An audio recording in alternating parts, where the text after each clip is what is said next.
over here. Oh, okay. His email said, we're basically just having a repeat of our last meeting. But I don't know how to get around that when NEPA projects take a while and we're gonna keep talking about them. Like, So one way to solve that is to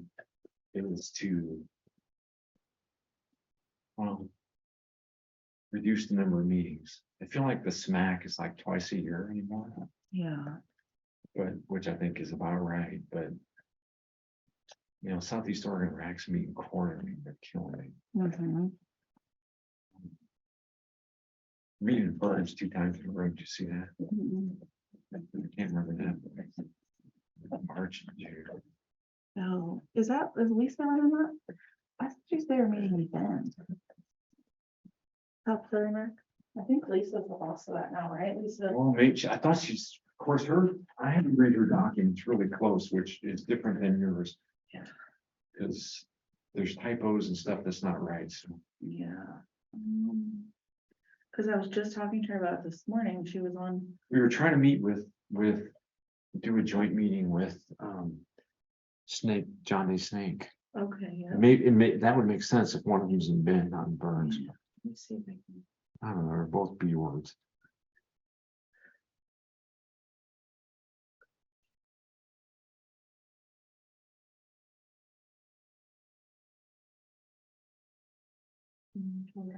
Okay, Lisa says, I have a meeting in Bend in February. No, so I think that's Southeast, Oh, or that's Snake John Day. I think we're meeting in Burns in March. yes. Because I just did the So I wonder press what- release. So I wonder what her meeting in February in Bend, as you said, John Day Snake. Yeah, I think it's John Day Snake, and then I think the June meeting is supposed to be a joint Snake John Day and She wouldn't be doing John Day Southeast. Snake, right? That'd be Laura's. But well, shit, I don't know. I lose track. it's okay.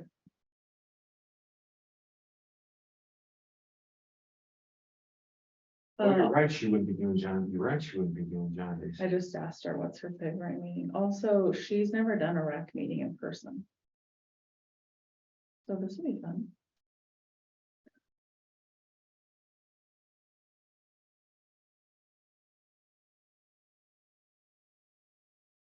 Also, I've already typed 5 pages of notes. And we're only 2 hours in. Sorry. March 2024, Southeast Oregon Resource Advisory Council, 12th, Tuesday, 12th, and March 13th.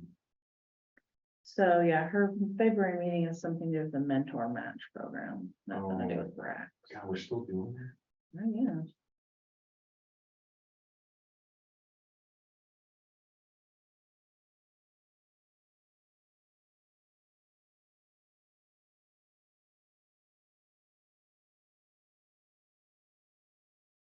Are you gonna go to lunch? Right? Yeah. Do you want me to bring you back something? No, I don't think so. You sure? Yep.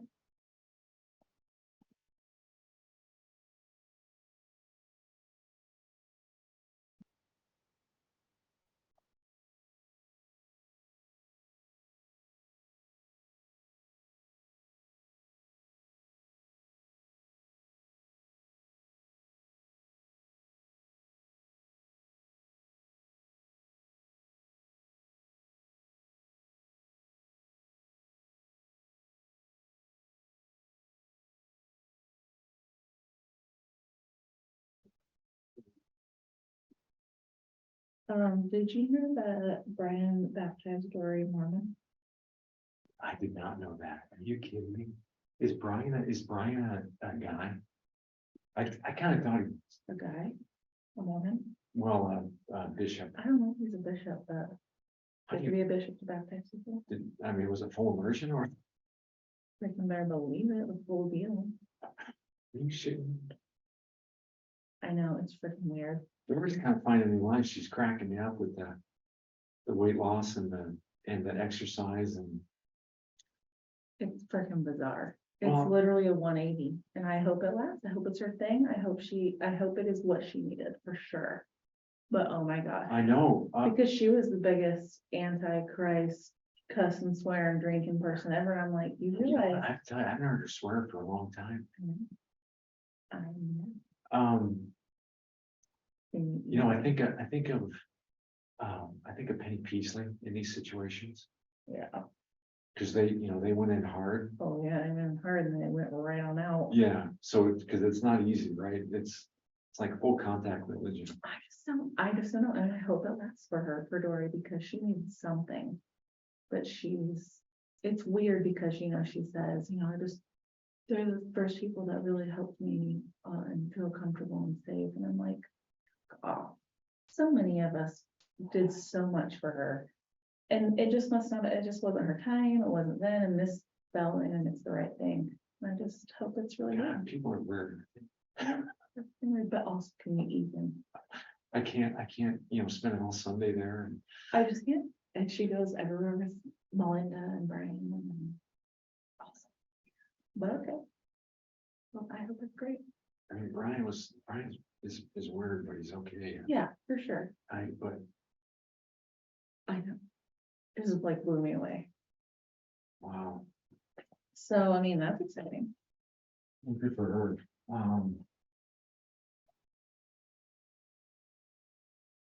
Okay, I'm gonna go run and get some food. If you want something, Okay. let me know. I don't think I do. I'm probably pretty good. We'll see. I can snack over there if I'm desperate.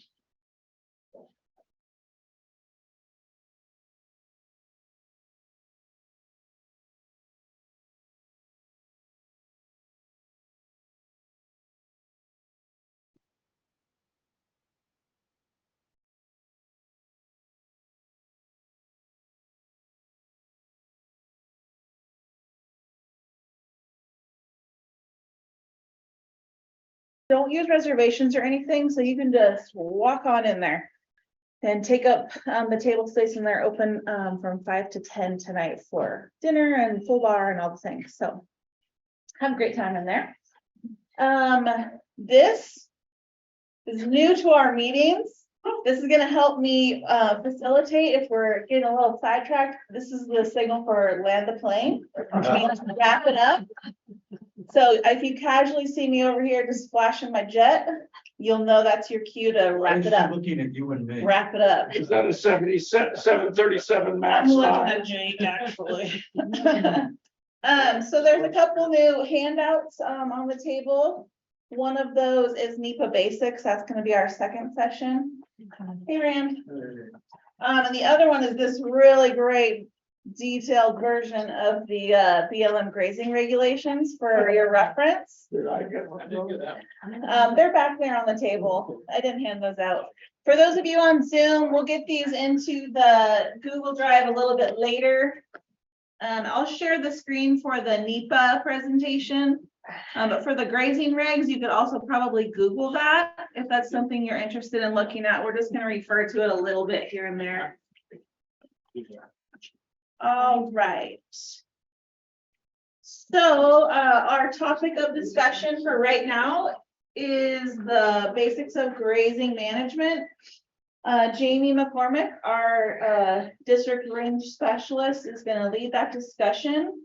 And this was something you guys had requested to have on the agenda as part of your strategic planning effort, learning about all the facets that go into our decision making.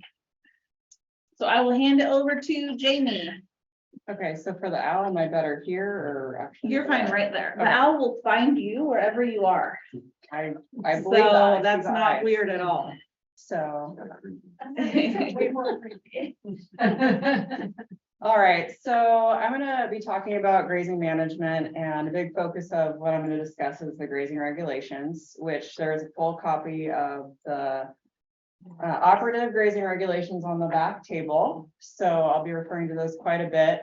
And so for the sake of learning, I'm going to give a high level overview of what I thought would be important for this group to know. And I also asked about 4 different people in our staff what this group might want to know, and I got about 10 different answers. So I'm gonna try to, keep it high level, but I'm happy to entertain questions and then certainly follow up with anybody individually to, make sure you're understanding what we need to know about the grazing regulations. I promised Jeff that I would not go into like hardcore grazing history and keep it pretty brief. But she wants to. But I want to. She wants because I like to to learn know about about it. So for some of you that might be a little bit newer to grazing regulations and how the BLM uses them, the foundational piece for our grazing regulations was the 1934 Taylor Grazing Act. And for those of you who might not know, that was our foundational legislation and law for what created the grazing service. And essentially the whole purpose of that was, there's a lot of things spinning around in our nation at the time, Dust Bowl, drought west-wide. And so there was a lot of concern about what the state of our Western rangelands looked like. And so the main point of this act was, there were several things, but I want to point out to stop the deterioration of rangelands, to provide orderly use of rangelands, and then to stabilize the livestock industry. So at that time, that was the focus of that. Since then, we've had several other laws that have come into place that have kind of built on that over time. So a lot of what you see stems right back from 1934 Taylor Grazing Act, and then there's additional pieces as time goes on. So I'll talk a little bit about that. So the grazing service and the general land office combined in 1946 to make the current day BLM. So we have really deep roots in terms of the organization. And so the regulations, the whole packet, which I have Jamie's copy. So this is a really broad umbrella, and basically in here, if you were to read it cover to cover, there's a lot of discretion for BLM in terms of decision making in some parts of it, and then other parts is very specific. Also, a little bit about me is I'm a really pretty linear thinker. And so this is divided into 8 sections. And to me, in my mind, it bounces around a little bit. So unfortunately for you, this talk is going to bounce around a little bit. So what my goal is to go through just real briefly each section and try to point out places best where a group like this might engage in the process and what that might look like. I think Autumn and her discussion about NEPA will be really complementary to that. So we might have a little bit of dialogue back and forth as we go through this. Also, I did not put 2 and 2 together that I was after lunch, and I have really dry material. So I'm sorry. I think it's fascinating, but Take advantage of the snacks. yeah, there's coffee, I think. So anyway, one thing about the grazing regulations is there's kind of like these two parallel tracks that bounce off each other all the time. One of which is just hardcore administration of a permit and what goes into that and how that comes to be. And then there's this intersection with land management, and how we weave those things together is kind of where it gets a little bit of it goes back and forth. So hopefully you're tracking as I go along, and you can feel free to ask me questions. So let's see. I'm also going to try to point out where we engage permittees, interested public, and so on and so forth. A disclaimer, so sorry, Tara, is that we have one operative set of grazing regulations, but if you Google or if you do an online search, you might find other grazing regulations that are not what we're using. There's a lot that goes into that. So I just want to make sure to point you to this version. That's why I brought the correct version, because there's been some litigation right around that 2006 time period that basically there was a big effort in 2006 to update our grazing regulations, and it was enjoined, and so basically fell back to the previous version, which was 1995. So most of the language is the same as what we saw in 1995. There's been a more recent run at updating the grazing regulations also, but that has kind of taken second seat to some bigger efforts that the Bureau is engaging in, planning efforts.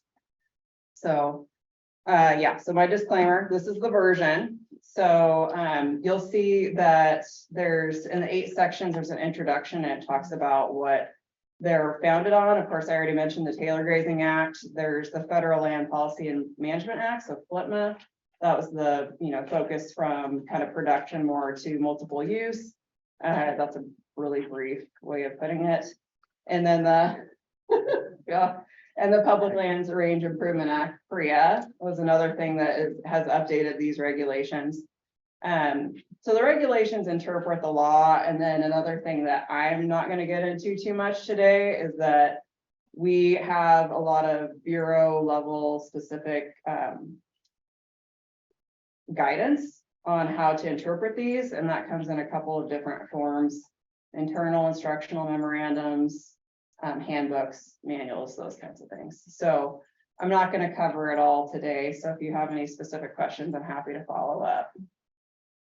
All right. So the point of the regulations, again, like thinking back to the 30s when this all kicked off, was to basically create a system for authorizing grazing use on unclaimed lands at that point. So the objectives, and I'm going to read this because I think it's really important to this group and how you think about the Steens and the projects that we present to you in regards to grazing management, is to promote healthy and sustainable rangeland ecosystem, to accelerate restoration and improvement of public rangelands to properly functioning conditions, to promote orderly use, improvement, and development of public lands, establish efficient, effective administration of those lands, and to provide sustainability for the Western livestock industry and communities that are dependent upon productive, healthy rangelands. So all of this is pointing back towards those objectives. So that's just a focal point I wanted to bring up right away. The next part of the introduction talks about how the grazing regulations are also incorporated in some of our, incorporated into all of our, to be correct, land use plans. So this is going to be brought up and mentioned in the Steens resource management plan. All of this is tied together. When they were crafting that plan, they were looking at these. We are always coming back to these regulations and checking and making sure we're in line with them. So, I'm going to jump into the main sections. So this is where it gets a little fun, a little nerdy. So the different sections, 4110 is qualifications and preference. So a lot of this is really what I would consider administrative. It's us doing the work of basically making sure our permits are in order. And what I mean by that is a lot of this work happened really early on. A lot of this work was during the adjudication period in the 1960s, where it was kind of that process of like, who's going to be grazing where and how many animals, and basically kind of what set up what we're working with currently. So there's not a lot in this particular section of places for engagement from the public because it's already been set up, but there's a few things in this particular section that we could be talking about, one of which is increasing permitted use, decreasing permitted use, or public land changes, like acreages are either added or subtracted for whatever reason. And so those particular proposed actions, if you will, would be presented to the public through a decision document and the associated NEPA and National Environmental Policy Act analysis that goes with that. So, that's kind of 4110. There's a lot of that's just administering permits. 4120 is the grazing management section, and it is a lot. I would say probably one in which this group could focus on. This is where we're talking about allotment management plans. And so as an example, there's the Bridge Creek allotment management plan on your schedule. This is the nuts and bolts of what you might want to be interested in taking note of when you're reviewing any of our documents regarding grazing. These are plans that serve to prescribe the level of livestock grazing. I've got an outline here that I'm happy to provide later too. But it also gives so oh gosh, I'm gonna try not to step on you too much. It's really hard. So we'll basically be putting together these plans, and in there is the flexibility in which the authorized officer, so in a lot of cases, it's the field manager, the livestock grazing can be implemented. How am I gonna explain this? Okay, so basically, all of the things have been analyzed in the NEPA, and then there's an allotment management plan that, you know, comes out of that. And this basically outlines the amount of grazing, the rotation, the season of use, and kind of the specifics of what's actually going to go on the ground. So the other thing that comes out of this is the local terms and conditions that actually get put onto the permit. So if you're reviewing one of these documents and you want to know what's going on the livestock grazing permit, it'll be in the NEPA, and then it'll get transferred onto the permit. Let's see. The other part of this is that this is the first mention really of what we call CCC, and that's consultation, coordination, and cooperation, and that's with interested publics, permittees, groups like this. So that is like basically, you know, ensuring that the door is open for you to provide your input to what is being proposed. So, and that is, it's not optional. That's a required step that came into the regulations after 1995. So, anyway, I guess you should just know that that is hardwired into what we're expected to do. Let's see. Is there anything else I want to bring up on that? We might circle around back to some of that, just what I was talking about, jumping around a little bit. 4130 is authorizing grazing use. Again, this is a section that's largely administrative and on us to push the paperwork. It talks about terms and conditions in there, and we have BLM nationally. So again, these regulations apply to everywhere we do livestock grazing, whether you're in Wyoming or New Mexico or here. So they are written broadly for that reason. So we have a full set of what's called mandatory terms and conditions. These are on the back of every one of our permits, and a lot of it's pretty standard language. And then also we have the opportunity to add terms and conditions, meaning things that become the responsibility of the permittee, whoever that is, and that is locally based, and that's based off of the allotment management plan in the previous section. So those two things are tied together. That's where we have an opportunity to address any, things that need to be watched out for. An example of which might be is to not place salt for livestock distribution next to a water source like a spring or something like that, a sensitive area. That might be an example of a specific local term and condition. Let's see. So the next section is prohibited acts, and this is basically a laundry list of all the things that you are not to do on BLM ground if you have a grazing permit.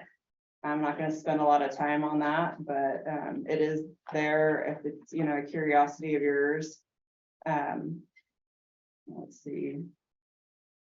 4150 is the next one, and that's unauthorized grazing. So also you'll hear the term used, trespass use or trespass. There are some distinction there, but they're often used as synonyms. And that can be people that hold grazing permits on BLM, or that could also be general public where their livestock end up, however it is, onto BLM ground. That is a very stringent and time-consuming process for BLM to pursue. So we have a lot of direction in our manuals and handbooks on how to address that, but it's really broadly written here in the regulations. The next part is the 4160, which is administrative remedies. And this is basically, so as an example, we've put out an allotment management plan, and we've gone through the initial public scoping and commenting period, and we get to the point where the authorized officer, which is often the field manager, puts out what's called a proposed decision. So that's like the first cut. this is what we're, wanting to do. It's a little bit different for the grazing regulations. We have an additional period or opportunity for public input in grazing when compared to some of the other resource areas. So a proposed decision has a protest period associated with it. So what that means is if you've commented, or if you've seen the proposed decision and you want to protest it, you get an opportunity to basically air out your complaints. And then that gives, it's a 15-day window generally. And that gives basically the authorized officer a heads up that you've got concerns. And this can be a process that a permittee can do or interested public can do. And then that actually gives us an opportunity to adjust things between a proposed decision and a final decision, which can be appealed. And then we have our very own internal review process. And that is a very that's something to talk about for another day or over coffee or some other part. But when we have appeals, it becomes a pretty lengthy process in terms of trying to get those resolved. And the whole purpose behind all of that is to try to keep things out of court if we can. So which is not always successful, but it is another step that hopefully avoids getting there. So that, like I said, that's something that all people, permittees and interested public can engage in. 4170 is penalties. These are civil penalties. Again, I'm not going to spend a lot of time on that, but it is outlined pretty specifically in the regulations what that includes. And then the last part, because I flew right through this, is 4180, and this is where I want to spend a little bit of time, is the grazing regulations. In 1995 was the first time that the rangeland health standards and guidelines were brought into what we do. And essentially that's a framework that is meant to provide consistency in how we look at rangelands and how we see where they're at. I mean, I guess is a better way to put it, to evaluate them and see where they're at with what we expect them to be. And does anybody know where you would find where we expect them to be, what we expect to see, what our desired condition might be? Do you know where to look for that? But yeah, quizzing yet? No guesses? There might be a prize. There might be a prize. Very beginning. Objectives.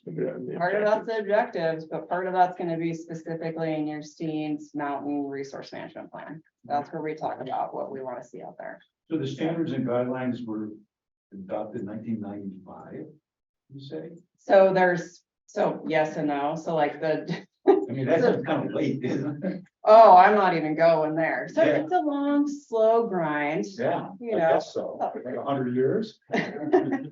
Yeah, I can't really speak to that a whole lot, but they publish what's called fallback standards in the grazing regulations here, and then they said each state would make their own specific ones. And so in 1997, Oregon and Washington developed our specific ones with a resource advisory council, similar to yourselves, but it was a wider spread one. And in those, I'm noticing so many typos in my outline. I'm really glad I didn't hand it out to y'all. I'll fix it before it gets posted. So the fallback standards are one thing. We, now have Oregon and Washington standards. So those are the ones we go back to. And they speak to 5 different things, one of which is watershed function in the uplands. The second one is watershed function in the riparian areas. The third one is ecological processes. The fourth one is water quality. So, and then the fifth one is native, threatened and endangered, and locally important species. And that pertains to both wildlife and plants. So when we're out there doing our range work, kind of figuring out like, what have we got going on? Is it working? Is it not working? The starting place is with this, looking at the standards. And we do what's called an assessment, and we look at each all five of these things. And then the next step is to evaluate what is our existing condition, what's, the data we collected, all the information we put together, where do we sit in comparison to these standards and resource management plans? And then the final step is a determination, and there's, the determination is basically saying, we've achieved these standards, or we haven't achieved these standards, and if we haven't, what can we attribute that to? What's the causal factor? So, and if the causal factor is livestock grazing, then that initiates a corrective process to try to remedy whatever that issue is.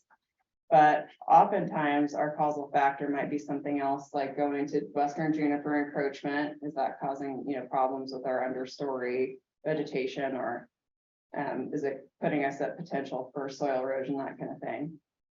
But there's many causal factors. So, and then that feeds into our NEPA process. So all that information gets put together and helps the allotment management planning process, and also what we propose in our alternatives. So it's a big cycle, and there's a lot of things that I skimmed over, and I'm apologizing for that, but we don't have a whole week to go over all of it, unfortunately. So that's a run through, a really high level run through of what the grazing regulations cover. So Jamie, you talked about rangeland health. Yep. How does that relate to things we're hearing more about out in some of the more recent things published about land health? I shouldn't have let you ask questions. That's a good question. I think a lot of that is kind of yet to be seen, but what they're talking about with the name of it just blew my mind. Public lands rule, there we go, is basically incorporating a similar standard and guideline land health process to other resources, so not just range. This is something that is specific to livestock grazing and the grazing regulations. So what they're proposing is that we would go through a similar process evaluating these standards, but for other project work that we do also. So it's not originated from livestock grazing. So in range, we've used, as long as I've been around, we've used land health standards. We call them rangeland health. But we've used land health standards as the basis for our management decisions. Okay, that's priority. That's kind of some of the base things that we do. Right. And now that's been seen as a good thing, and we're theoretically going to expand that out across the board. But it's not a new process for range. It's a process that we've done for I don't know, as far as I know, a long time in that part, and it'll change a little because the standards will change a little bit because of it, but it's a tried and true process moving forward into other management areas. Right, so rangeland health is basically the fallback position. That is the position that drives what you do, okay, in terms of deciding grazing allotments and everything else. And I'm gonna guess there's a lot of pressure at times to maybe change that in certain situations. You follow what I'm saying? I think there hasn't been a lot of pushback on changing the process. I think there's just a lot of debate on The final decision. yeah. Right. So, and that is something that we do get input from, input from groups like this, input from permittees, other interested public, in terms of what we put together for our evaluation and determination back to these standards. So You said we assess. Who's the we in the assessment, the land health standard? So it is generally an interdisciplinary team, so multiple resource specialists and, in-house and VLM staff. And then also we engage permittees to be a part of it as much or as little as they want to be. There's kind of like two things. We do assessments, and then we also do qualitative monitoring, so like plot data and some of those things. So that all goes together into these documents. So it's it kind of just depends on what people are interested in, really, and how they want to engage.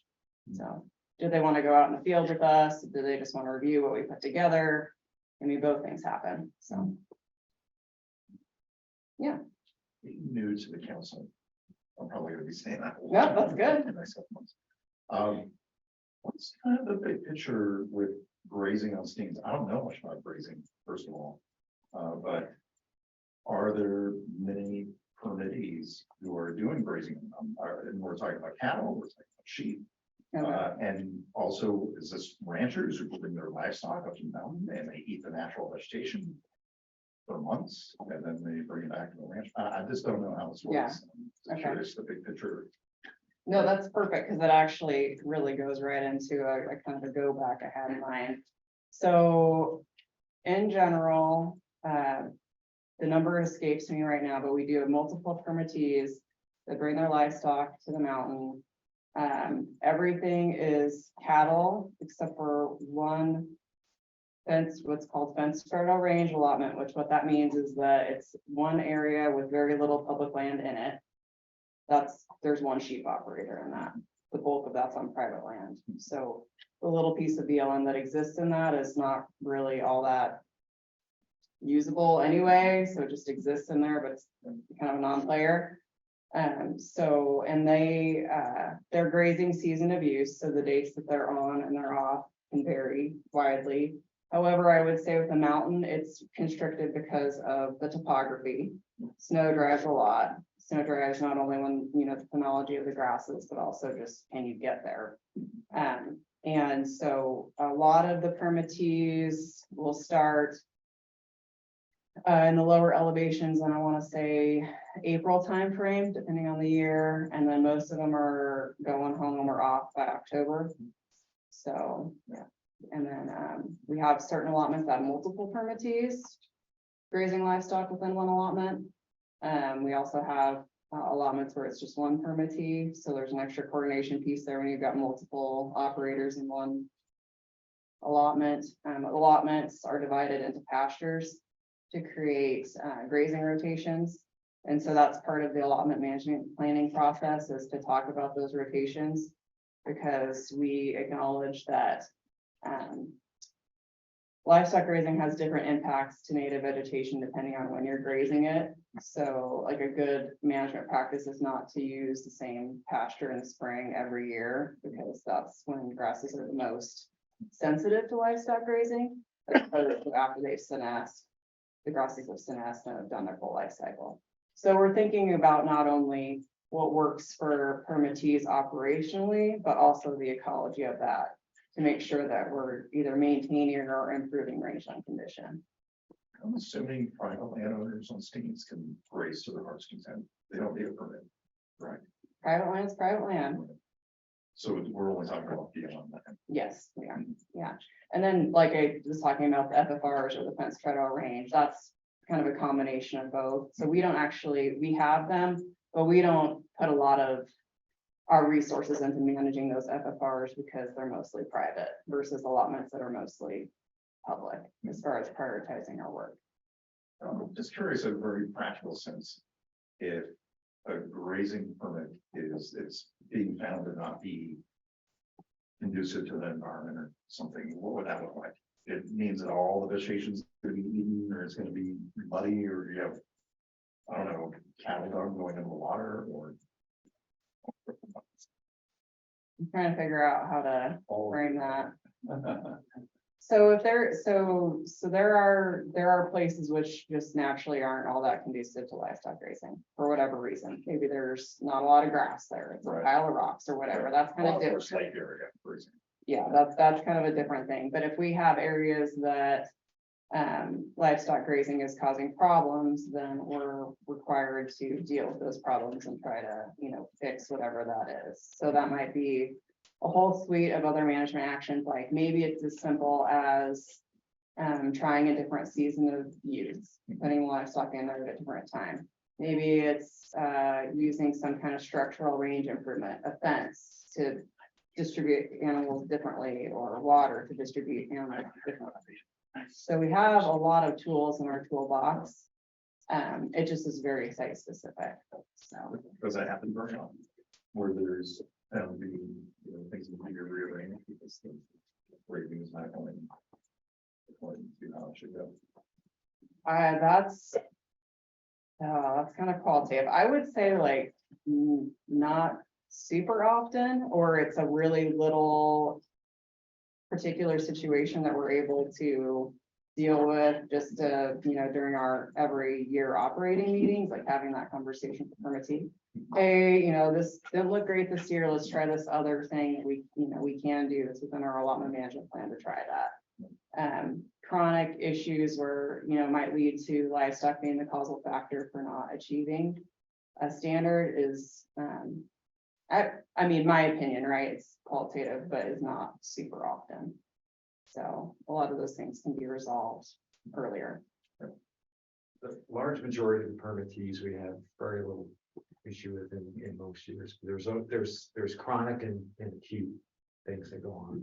Mhm. And so if we're doing our job and we try really hard to do that, you shouldn't have a lot, but sometimes things happen and you just address them as they come up, which is why we do the monitoring. That's why we have range management specialists that go out and work with the taking monitoring plots, and they use supervision was the term, to be out there during the year when they're grazing to make sure that that's going on. And we try to again manage that issue to not get to that point where you have that problem. Again, you'd like to be there. It doesn't happen very often.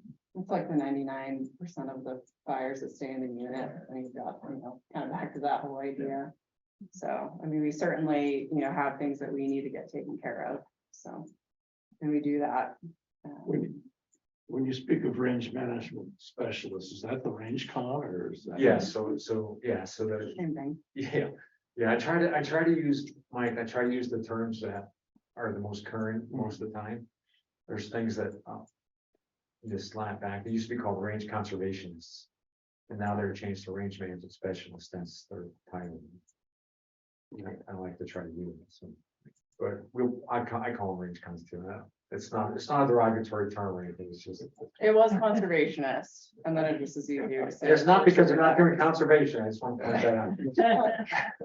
I'm curious how you monitor it on a regular basis, all the different allotments, or just on a reactionary when something goes wrong? Both, as it turns out. So what we have is called and this is also in the Steens Resource Management Plan. You'll see one of the appendices, it goes allotment by allotment, and it'll talk about management category. And that prioritizes how much time and effort we spend and how often we go back to do our monitoring. For upland monitoring, it's generally rotate depending on the complexity of the allotment. Some of our allotments are really simple. Some of them have a lot going on. So depending on the complexity of the allotment, we might be in there every 5 years to go back and do our long-term trend plot monitoring.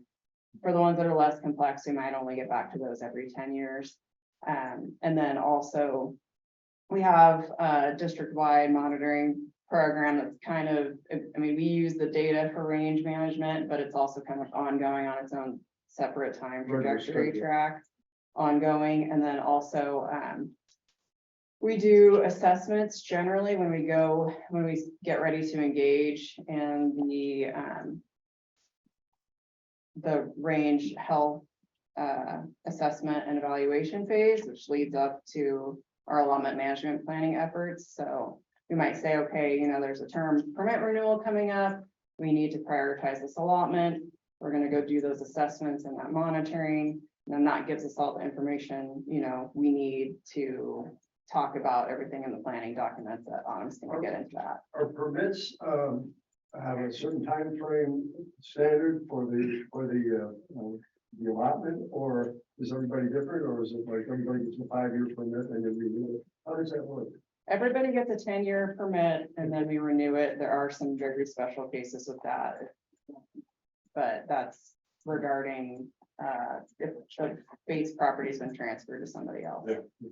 And are most permits, allotments, are they adjacent to the landholder? Are they, I'm just trying to get a feel for where these allotments are. Are they right next to Roaring Springs, or is there one here, one there, and scattered all over?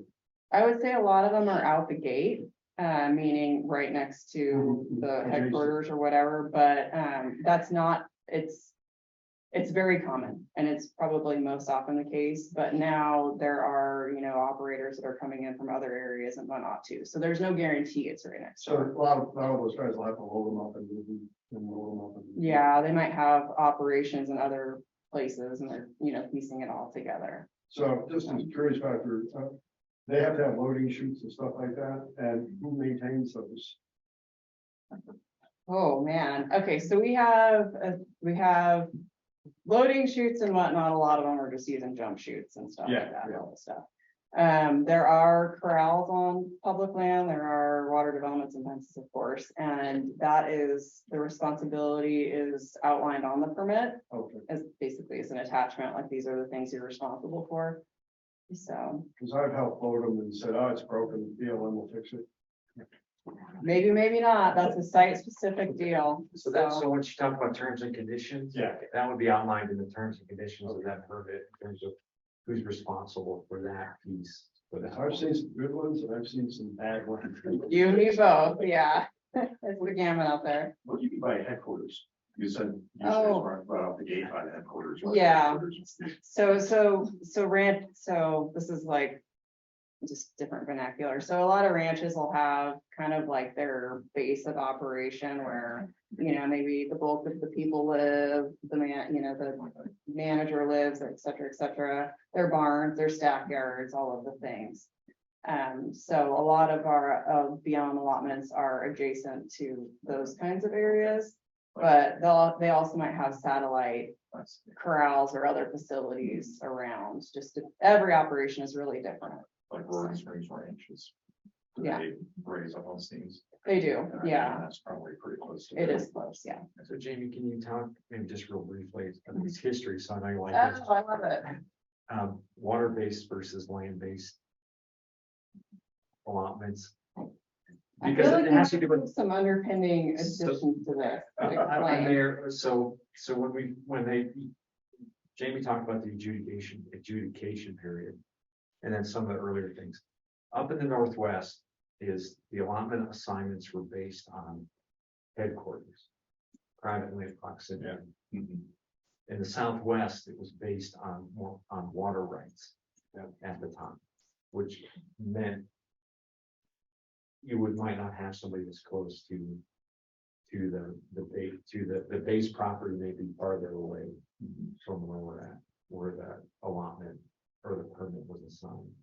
So up here, because it was land-based, it was based on private land, is a lot of our allotments traditionally are right next to the private land with the home base. But it's not always the case. Now, that also goes into the economics of livestock operator, which is their responsibility to manage. If they want to truck their animals 1,000 miles, it's up to them, but they still have to meet the terms and conditions of that permit. They probably have interest in having to be close to there. Correct, yeah, you mean, that just from a pure economic sense. And then that also is that they also have to have enough, at one point had to have enough land, private land to support the animals once they were off the permit. Going back to the adjudication period, so BLM staff would actually go out and make sure they had enough forage for to make sure that there was enough to sustain that operation year round. Take into account what was on BLM, take into account what they have privately. We don't do that anymore, so. Things have changed and through some of the different regulation changes, that's not as big an issue as it used to be. But they're still responsible for maintaining your animals once they're not in BLM. That's not our view. Did that reduce workload for BLM? Oh, I can tell you looking in the paperwork already. Yeah, definitely. I can't imagine going out to somebody's house and saying, I don't think you have enough feed to feed your animal. I mean, that's just a level of conflict. I just don't want to think of that. So terms and conditions, I mean, If you have no can control Mother Nature, so you have a real warm spring and your feed, your grasses are plenty full. Mhm. Is that where they, can you expect them to turn out early? To avoid fire mitigation, et cetera, et cetera? So ideally, what we would do is, before we go into the allotment management planning process, have a discussion with the permittee and the other interested publics and weave that flexibility into that plan. So one thing, and this is another go back I was planning on getting to, is on the face of the permit, we have required things that have to be set on there. It'll be the number of livestock, the on date, the off date. So think about those in terms of bookends, and then the math for that is the animal unit month. And so animal unit month is the occupancy of one cow plus her calf for a month's period of time. So that's what that means in general. So what we could do there is, if we plan for it, is to capture that variability in seasons. And this is something that we're doing more often because it does vary so much, is the on and off date or bookends. And we estimate the number of head, but they can't go over a certain level of AUMs. So there's some flex there to respond to, is it an early spring? Is it a late spring? Did the snow come early? All those things that you're talking about. Or maybe, like, what was it last year? We had ample precipitation. We just didn't have warm enough days to get grass to grow. So those are some of the things we're thinking about now for flexibility, because we can do that. And if it's written in the AMP and the AMP becomes part of the terms and conditions of the permit, then that's accounted for. So. What's the AMP? Oh, sorry. So it's written in every 10 years. If some of them renewed every 10 years, that's when you would write something in, some flexibility. Oh, it's another it depends question. So when we are proposing management changes, we would go through the full process. We do have some other authorities in place that we don't need to make management changes. We can just renew the permit. But we would ideally, it would, in a perfect world, we would rewrite everything 10 years, but we have every 10 years, but we don't. We have more work than we can do for that. I don't know how to put that nicely. Range time wait. Oh, With the permitting, say, if you really need to drown early if you can, or late. yeah, particularly if it's written into their allotment management planning process. There was a period in time where it was like really strict. Right. And that has put us in a pickle, and so we're trying to, flex that. That's what I'm trying to get you, as that. Yeah. Where there's some flexibility. Slowly but surely, we're getting that built into more and more plans. Autumn's got Just to to follow. add on to that, so when you're looking at a grazing permit, as we add in that flexibility, what you start to see is something like 100 head from March 1st of one year to February 28th of the next year for 1,200 AUM. And where there's a lot of confusion is people look at that and say, you're gonna have 100 head on this allotment the entire time, year round, and we know you're ground grazing before, but, and that's not what the permit's saying. That ties to the allotment management plan, which then has a grazing rotation, which specifies if you're using your riparian pasture, you can only use it during this time frame, and you're only going to use this pasture during this time frame, and you're going to let it rest every other year. And so a lot of times there's confusion over, but the permit says there can be cows out there the entire time, and you're authorizing year-round grazing, and that's not the case. So there's the permit, and then there's the management plan, and you really have to look at both of them to understand what's going on. I was just curious about the range length of wild horses. Are they totally separate issue, that range length of wild horses on them? Or does it get commingled with allotments, and how does that work? It gets commingled in practice, but on paper, the grazing regulations are separate from the horse program, if you will. I get that question a lot. Is that a cow or a deer? So in the RMP, the resource management plan that we have is there's a forage allocation set, a carrying capacity of that area. And we partition out, that's how we know how many, if 100 head can be supported in that area. Because there's also, 100 head of horses, and there's elk, and there's deer, and So it's an awareness factor of what's really happening. correct, yeah. So calculated out and estimated. Please remind me what the resource management plan is. The resource management plan is the base guidance document authority to do it. All of what we do, and it outlines the resources we have. It identifies the actions that we may take or are planning on taking or would like to take on that piece of ground. It talks about who we're going to engage, a little bit how we're going to engage them. What else am I missing? Monitoring, how we're going to measure the certain things. It outlines the authorities of what, who allows us to do this and what laws and regulations and policies outline it. That's why they're all they're all really thick. It's a total playbook of how we're Yeah. basically gonna For be each doing. field office. for each Well, district. for the most part they're based on field offices. So the Burns district has 2 field offices. It has the Three Rivers field office and it has the Andrews Steens field office. Now, technically it's the Andrews field office that has the Steens management unit in it, but it's the same PA, and that's why we heard that cooperative management protection area based on an act. So the Andrews has an RMP, but it has 2. It has one for the Andrews management unit, which is the rest of the field office, and it has one for Steens, specifically because of certain issues and certain authorities that we have based on the Steens Act that allow us to manage it a little bit differently than the rest of the company. And does the RMP change? Well, that's fixed and so it's, So are you gonna talk about this on the Nope, next? go Oh, for so this is almost my check. Autumn's our April planner, if you don't know.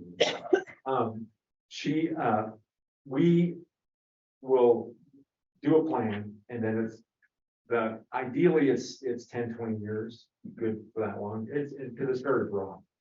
But as you start getting near the end of the life of that plan, is you will do a what do they call it? It's a review. A review. It's a Peer review. I was gonna call it a compliance check. That's not the right term, but it's basically, does it still meet the needs of the field office based on things?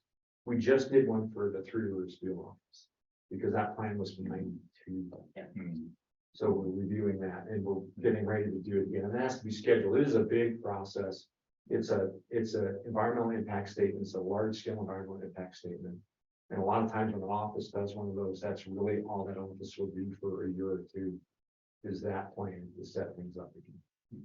A lot of public involvement. A lot of public, Very yeah, heavy. yeah. So when Autumn talks about the NEPA process, it's really heavy in terms of engaging the public in comments and local governments and tribal entities and anybody that's interested in what's going on.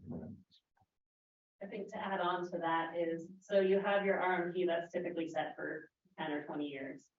But during that interim, if something comes up and you're like, oh, we allowed this, but now for whatever reason, we don't want to allow it anymore. We want to change something that's in the RMP. That's just a small part of it.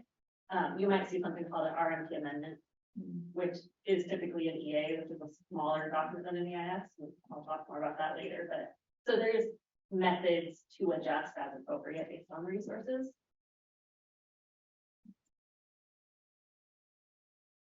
At any point we give you too much information, you can get the airplane out. Yeah, I was just checking. for I that. think it's airplane to myself.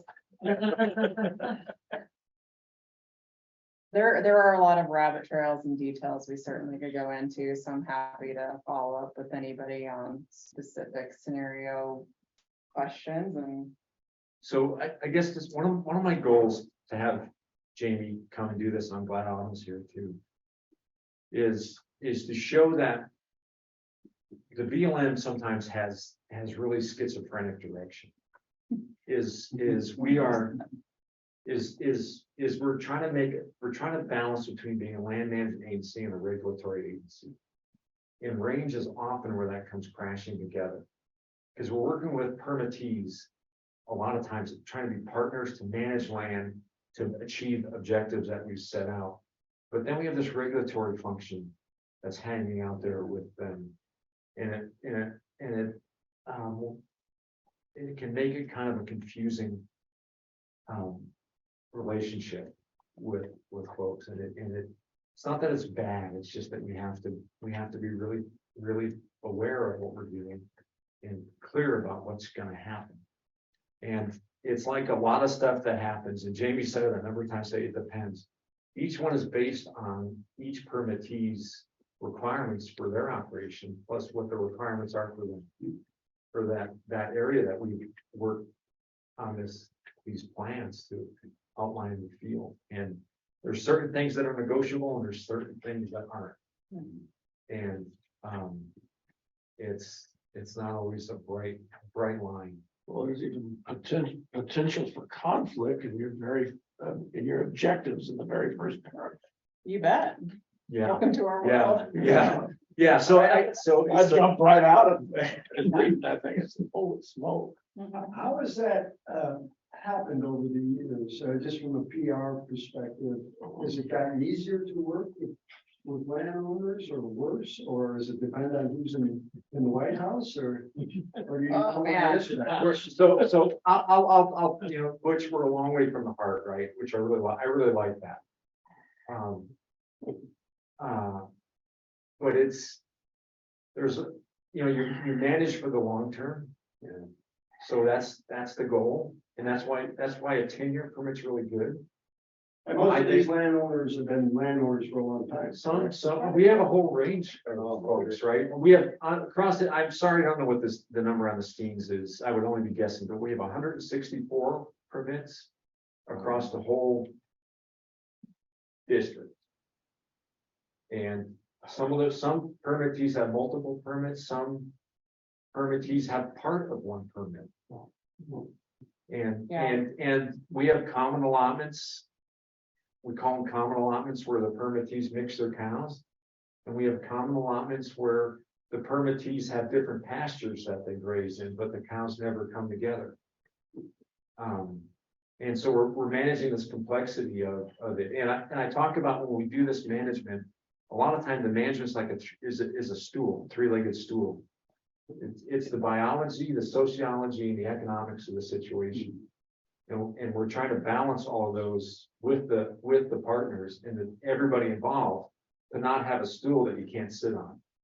And so it's a tightrope that you walk to make that happen.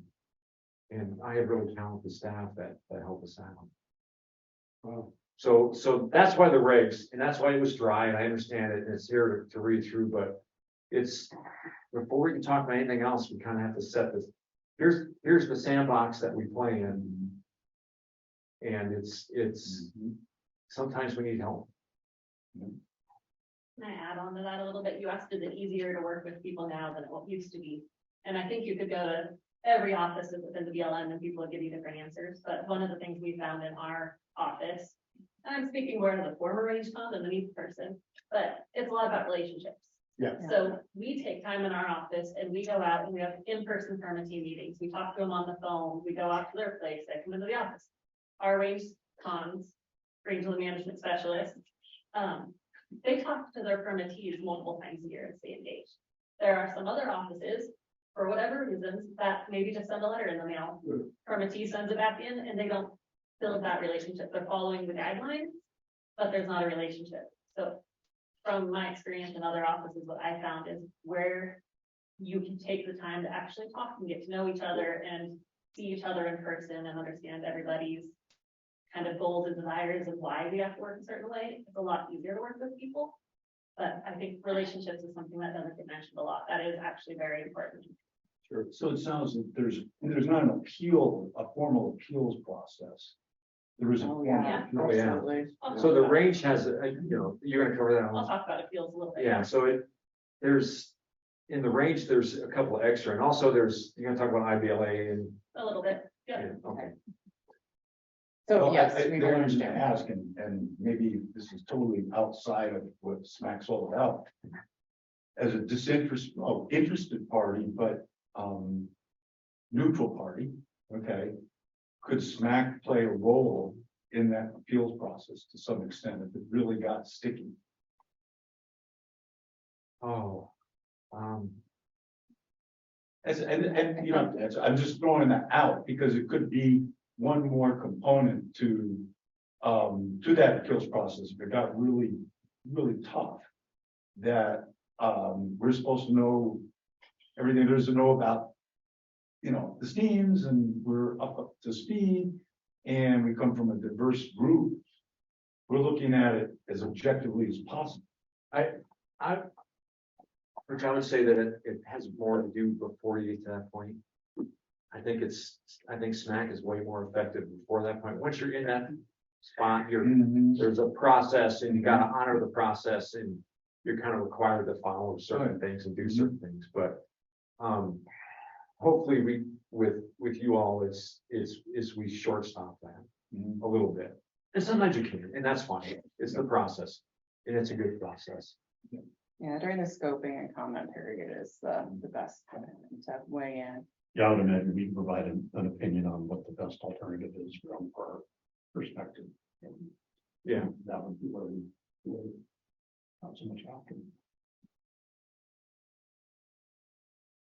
You, Jamie. Good Thank info. you. Yeah.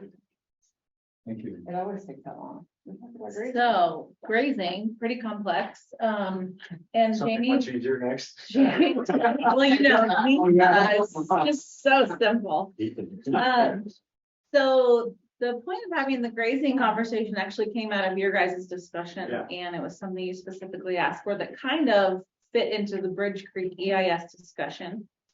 Just to know a little bit more how grazing decisions are made, so you didn't feel totally in the dark about what you were reviewing through analysis. And Autumn is going to come up and talk about the NEPA process a little bit. And the next section after NEPA is Bridge Creek. I'm expecting our NEPA conversation to go a lot longer and Bridge Creek to go a lot shorter. So just know that we'll be meshing those two topics together. And we'll pause for public comment at 3:45. So whatever comes up between now and then will be those things on the agenda. But we'll stop at 3:45. We definitely will stop at 3:45 for public comments. So you guys know Autumn, and the NEPA handout, everybody has one at the table. They're also on the back. And for those of you on the Zoom, I did upload the NEPA presentation document into the Google Drive if you want to grab that and follow along as Autumn is talking.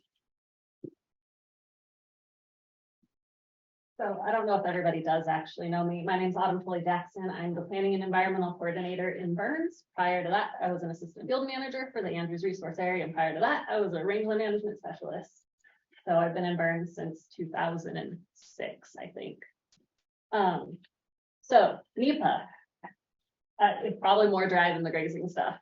So it's really boring. I have a very information-packed presentation here. Which you can also read anytime, and I will go through it and talk to things, but please interrupt me if you have a question, because that's going to make for a much more entertaining afternoon than if I just sit here and kind of read what is here. Just so you know, this is the handbook for NEPA. This is just for the BLM part of NEPA. Every agency has their own handbook. It's a lot. I have like 12 other books that also provide different things, guidance on specific parts of NEPA. So NEPA is a really big topic. Who here, does everybody know what NEPA is or what it means, or is it brand new for somebody? Brand new, great. So NEPA is basically, well, it assures that all branches of government give proper consideration to the environment prior to undertaking a major federal action that affects the environment. So it's really the way to say, well, I'll read this quote on that first page from President George W. Bush. It says, good stewardship of the environment is not just a personal responsibility, it is a public value.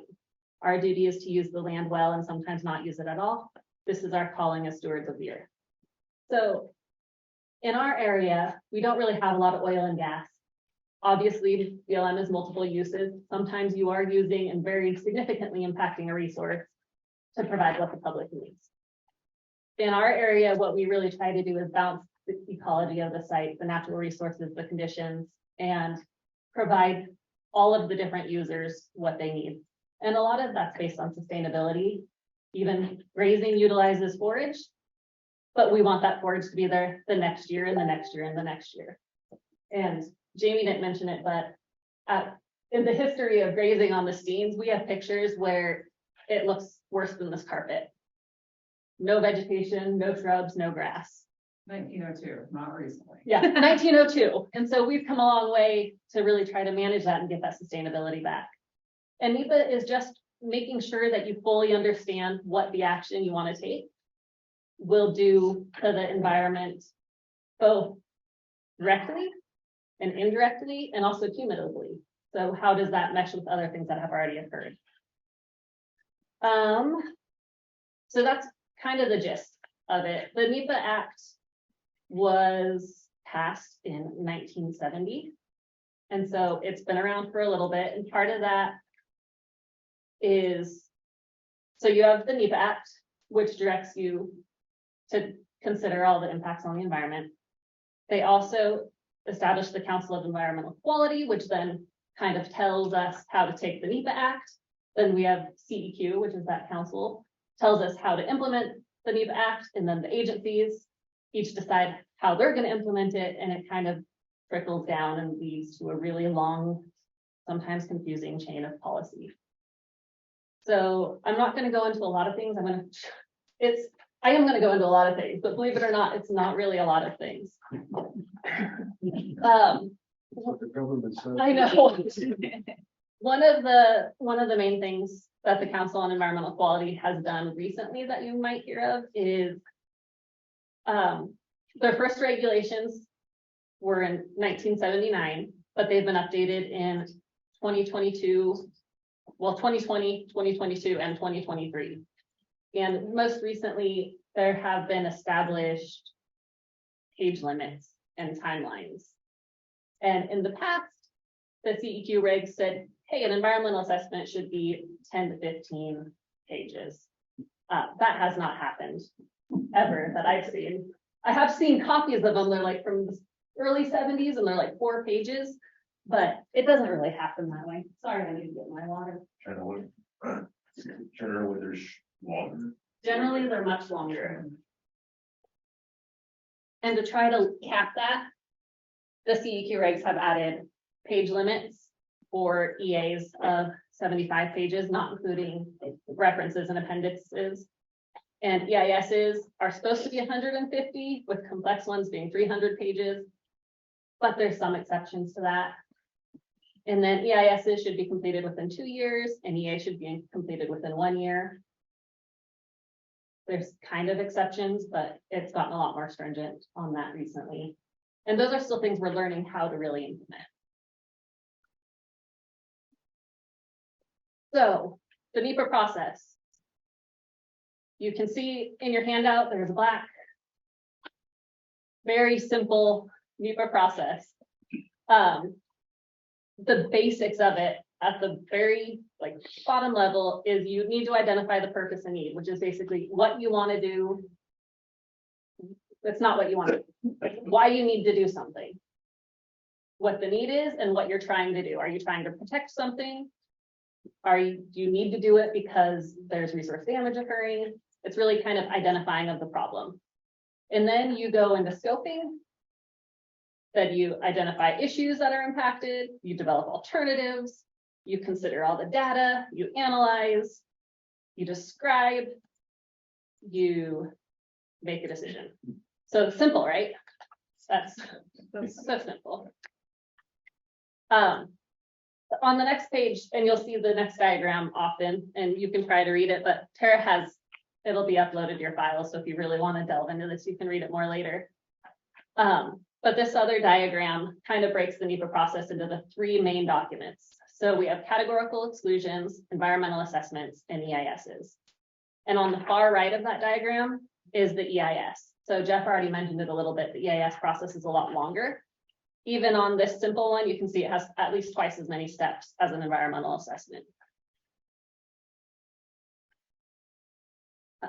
So I'm going to kind of talk about each one of these shortly. The first one is a categorical exclusion. For the BLM, we call these CXs. The Forest Service calls them CEs. They're all the same thing. Basically, it means that an agency has analyzed some action so many times that they're confident that there's no significant impacts from implementing that action.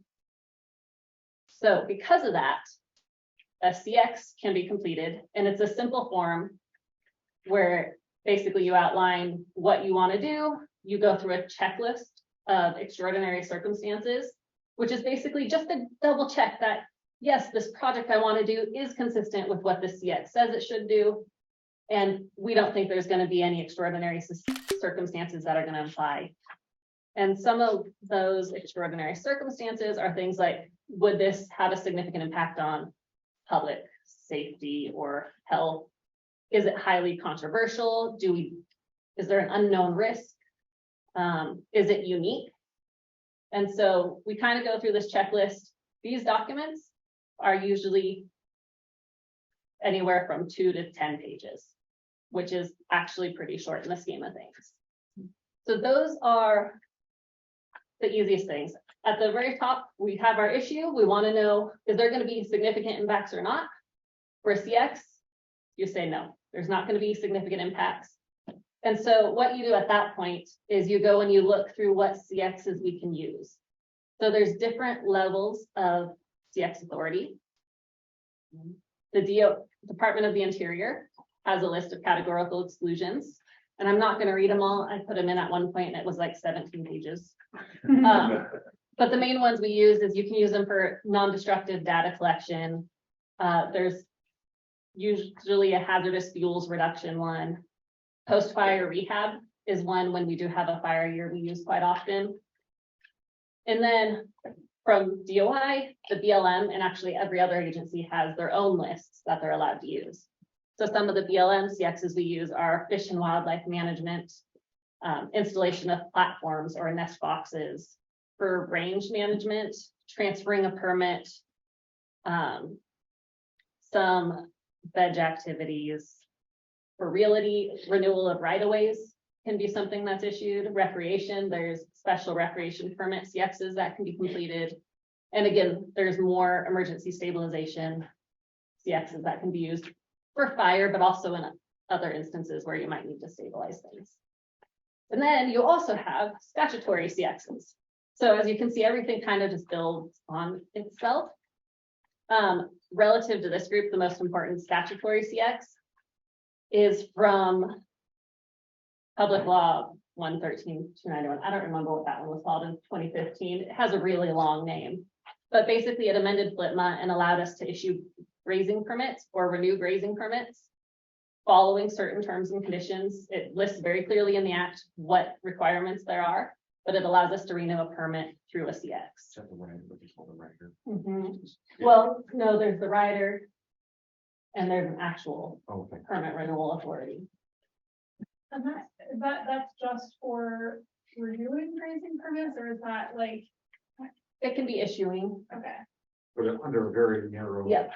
narrow set of conditions. Yeah. The main one is that the management does not change. Yeah. Previous management that has been analyzed does not change in this next situation. And you're meeting standards and guidelines. Okay.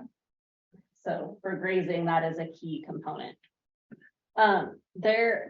All of these different things I've listed, they all have very specific things outlined in the categories. There's some 50-some CXs I think we're allowed to use, and you really have to look at them and make sure that your project fits within what it's supposed to fit into. So that's a CX. You will see them sometimes. Most of the CXs we do are for right-of-way renewals, but we also do quite a few for grazing. Research, we do CXs for if the experiment station comes and they want to put a temporary exposure around a seeding plot on BLM land, we can do a CX for that. Does anybody have any questions on CXs? Those are the simplest ones. If we can do a CX, it saves everybody a lot of time. So if you look at that chart again, in the middle is your environmental assessments. And when you do an environmental assessment is you're not sure whether it'll have significant effects or not. There's no CX that really fits very cleanly with what you're trying to do. And so the EA, the purpose of it is to determine whether there will be significant impacts from your proposed action or not. And it really has thorough analysis and provides the basis for rationale for why a decision's made. They're supposed to be concise, well-written, and easily understandable. All of those things are sometimes hard when we put into our documents. Sometimes they're not very concise because, as you kind of saw with the grazing regulations, a lot of what we talk about kind of loops back around to itself. There's also a lot of different interests involved and a lot of different resources involved. And so being concise, I think, is probably one of our biggest problems. Well-written, we try to do things well-written. It doesn't always happen. Sometimes it depends on how quickly we're putting a document out or how long we're taking or how many people are working on it. So I know in the past, sometimes you can read a document, and you can tell that 10 different people wrote 10 different sections on it. It's supposed to be understandable to an 8th grade level, I believe is what they tell us now.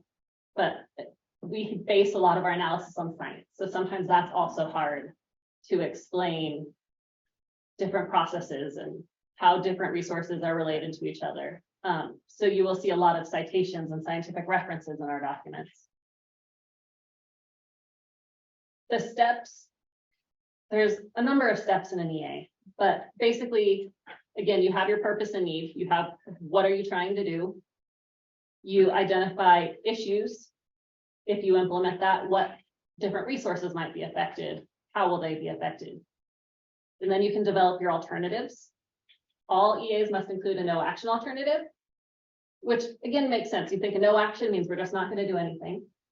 When you start talking about grazing, it gets more complicated.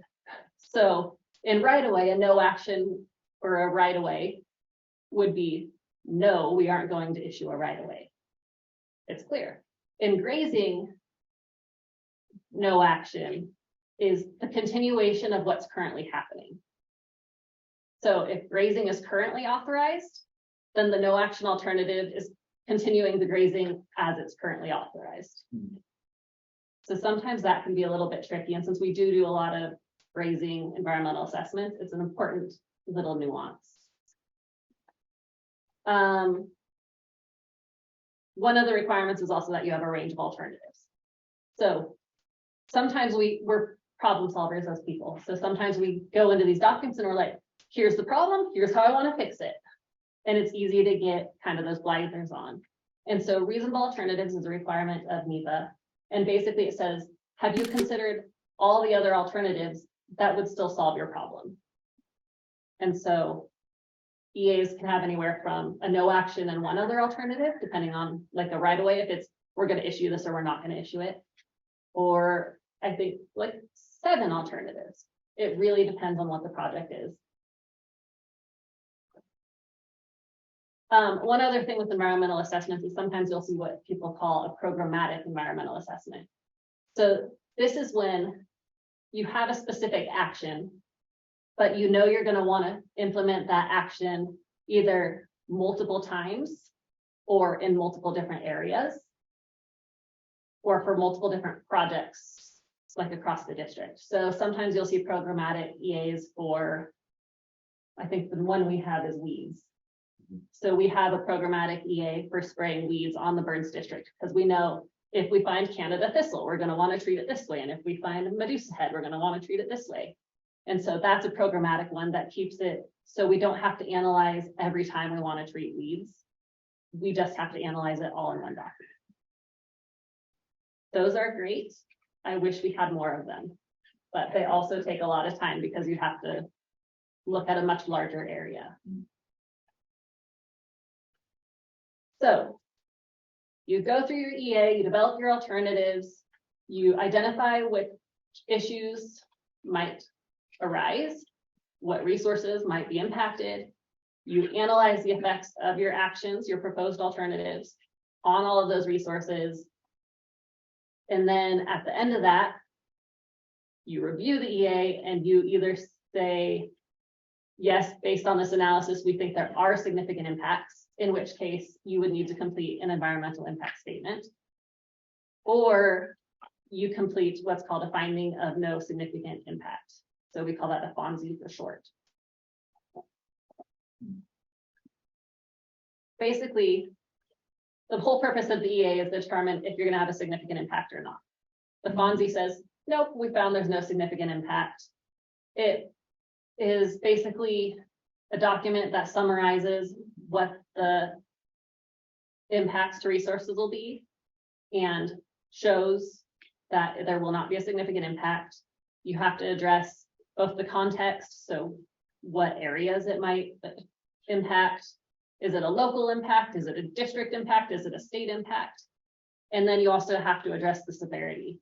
So just because there are impacts doesn't make them significant impacts. So grazing removes vegetation from plants. That's an impact. But it's not necessarily a significant impact unless it's grazing until there's no above ground level vegetation remaining. That would probably be a significant impact. This FONSI is needed before you can make any decision on an EA. And you have to complete the entire EA process in order to determine if you'll have a FONSI or not. Another thing that sometimes gets a little confused is a FONSI is not your authorizing document. It doesn't do anything except say this EA document shows that the action won't have any significant impacts. So you have your CX, then you have your EA, and either you have a FONSI or you go to an EIS. So there's just the last column in your table is the EIS process, and I'm only giving you the basics. The EIS process has a lot of steps, both from NEPA part, it has a lot of agency required steps that aren't even listed here. But the EIS is a document that basically says, we know there will be significant impacts. So we're going to complete this environmental document so we can clearly show where there will be significant impacts. We can clearly show where there may be significant conflicts between resources. We can clearly show if we have a lot of unknown data or we don't know what the effects of something will be. So you do not have to complete an environmental assessment in order to complete an EIS. You could just say, we're pretty sure this is going to have significant impacts based on past experience or whatever, and go straight to an EIS, but you don't have to. You can do an EA first. So the EIS, a lot of the steps are still the same. You still have a purpose and need. You still identify your issues. You still outline different alternatives. You still analyze all the resources. However, in an EA, you have to show, or your analysis has to show that there's not a significant impact. In an EIS, you'd really just need to show what the impact will be. You don't have to get into whether it's significant or not, because you still analyze all of your resources, whether there'll be significant impacts or not. But it's just a statement of, based on our understanding, based on the science we have available to us, this is what we think will happen. So EISs will always be done if we're doing a resource management plan update. They're always EISs. Often rulemaking and policies will also have EISs. So if the grazing regs are going to change, there'll probably eventually be an EIS that goes out with those. Not always, there's some exceptions, but typically that's how that goes down. Another difference between an EA and an EIS is public involvement needs to happen in both of them. However, for an EA, your public involvement can vary and is really determined by the authorizing officer. The person who's going to sign a decision can say, well, I'd like to do scoping for this, but we're not going to do a public comment period, or I don't want to do scoping, but let's do a public comment period, or maybe we do a field trip. There's lots of different options. And just for an EA, you have to do something. For an EIS, you very clearly have to have a formal scoping period. You have to have a formal comment period. And it outlines exactly how many days each of those should be. So it's a lot more structured process. Let's see. The public comment period is determined not by the administrative officer then, but like, I don't know about that. by the process itself. Okay, so they're So all the same. eight. No, no, because everything peers down. So you have the Okay. NEPA Act and then you have CEQ stuff and all the agencies have to meet those. Yeah. But as it breaks into each agency, they each kind of modify. So I think there's a minimum public comment period of 45 days for an EIS. But you can always do longer. Okay. So they're not always going to be the same, which makes it a little more confusing. You, clarify to it. Yep. EA versus EIS, it's an either or type of scenario, or can you do an EA and then from that you have to do an EIS? Yep, so you can, if you think there will be a significant impact, you can go directly to completing an EIS. If you're unsure, you can complete an EA. And at the end of the EA, if you're filling out a finding of no significant impact, and there's a number of questions on there, and if you answer no to any one of those questions, it means there is a significant impact.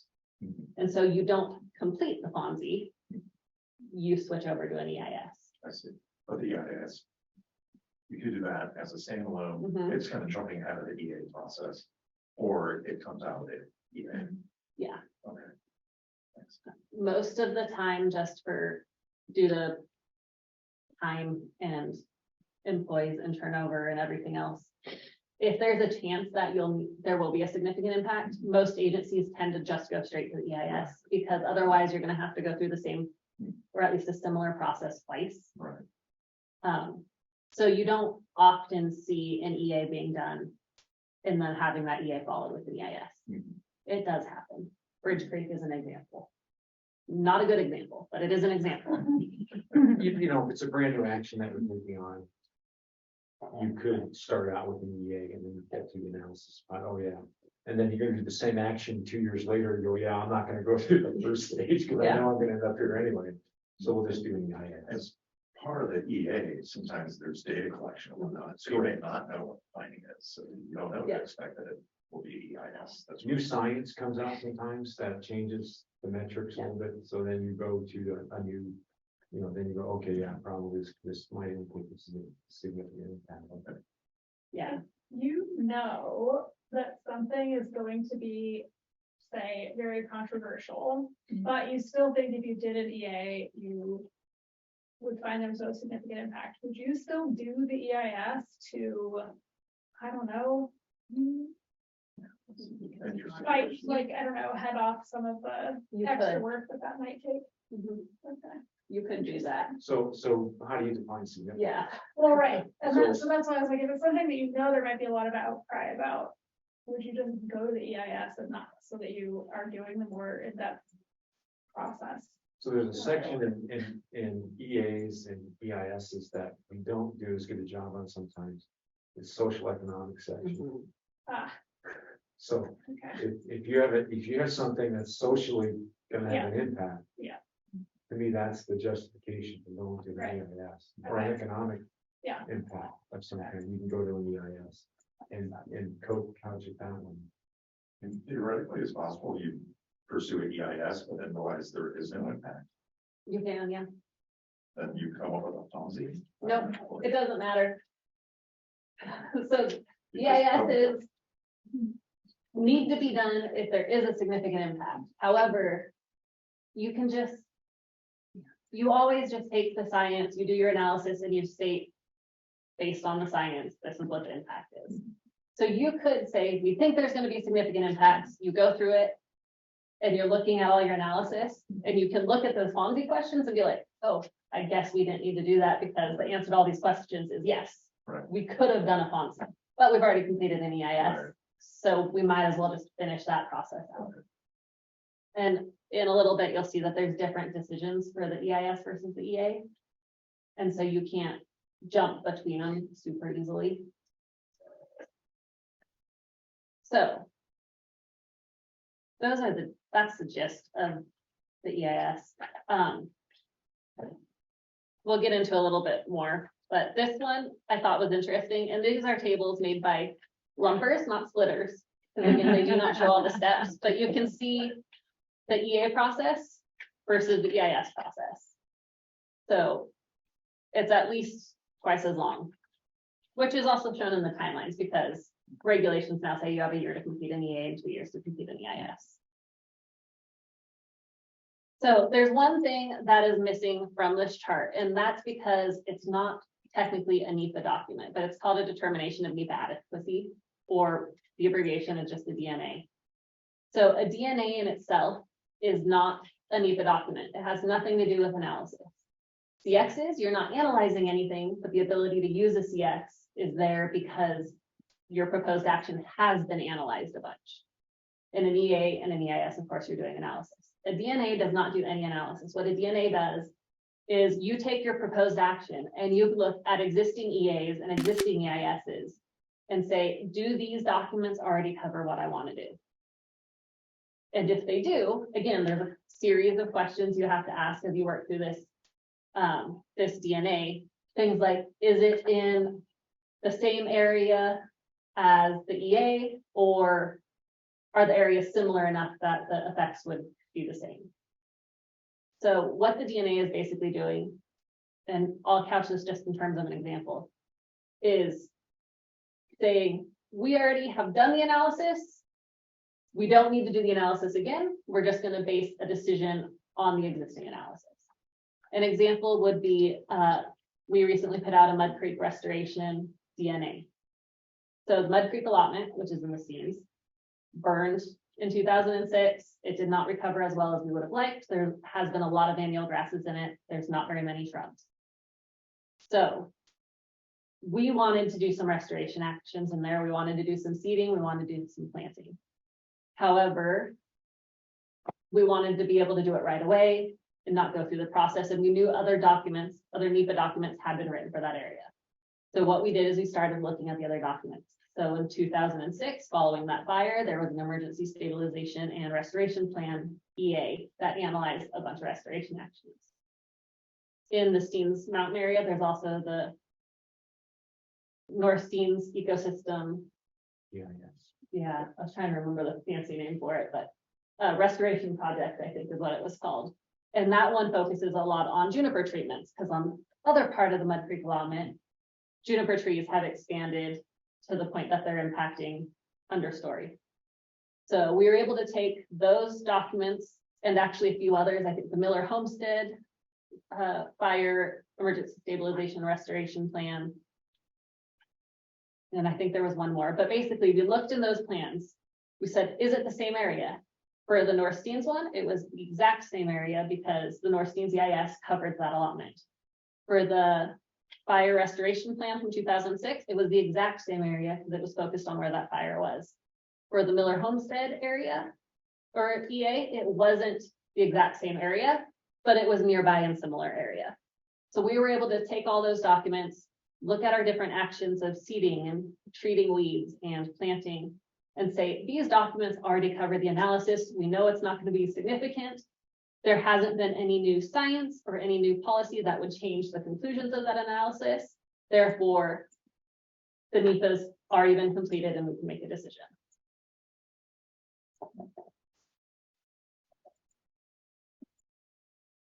Does that kind of make sense? It does make sense. So it's not a NEPA document because it doesn't actually include any analysis, but it is saying that analysis has been done. Within the handbook, it says that DNAs are preferred over CXs because DNAs are based on analysis that's been done locally or nearby or close enough that the effects are the same. Whereas CX is just an action that's been analyzed enough that we don't think there's significant effects, there shouldn't be, but it's not necessarily covering the same area or exactly the same actions all the time. So they'd rather have a DNA done because that means that there's analysis for the specific action in a similar area already completed. What does DNA stand for? Determination of NEPA adequacy. So the Mud Creek example was because we wanted to do some new actions. The other time you can use a DNA is if you have a really old EA. Say we had a restoration EA from out of 1995, that would be fairly old for a NEPA document. we could do a DNA on that NEPA document to see if its analysis is still good, and therefore we could still issue a decision on it.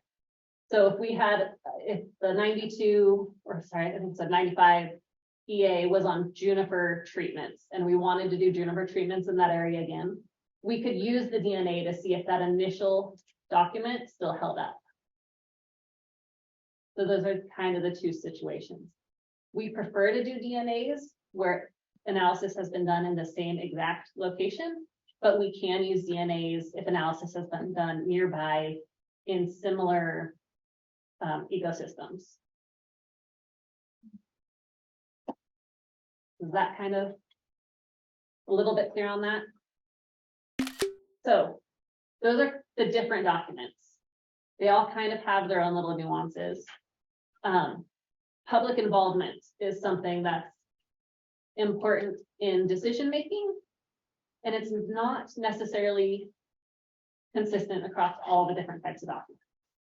So EISs have the most, CXs and DNAs are going to have the least.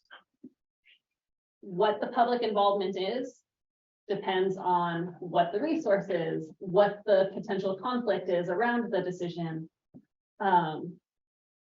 just the authorized officer's comfort level in signing it.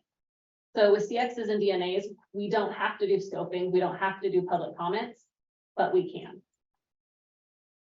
We do, and we haven't always in the past, but we're trying to be better about reaching out to public interest and saying, hey, we're going to do this. Do you have any thoughts on it? Or do you have any big concerns? And trying to do that with some of these DNA and CX projects anyways. But that's if we think there might be a concern. A lot of times, like, there was a head cut that just occurred because of all the flooding last year that happened. And we wanted to go work on it so it didn't get worse.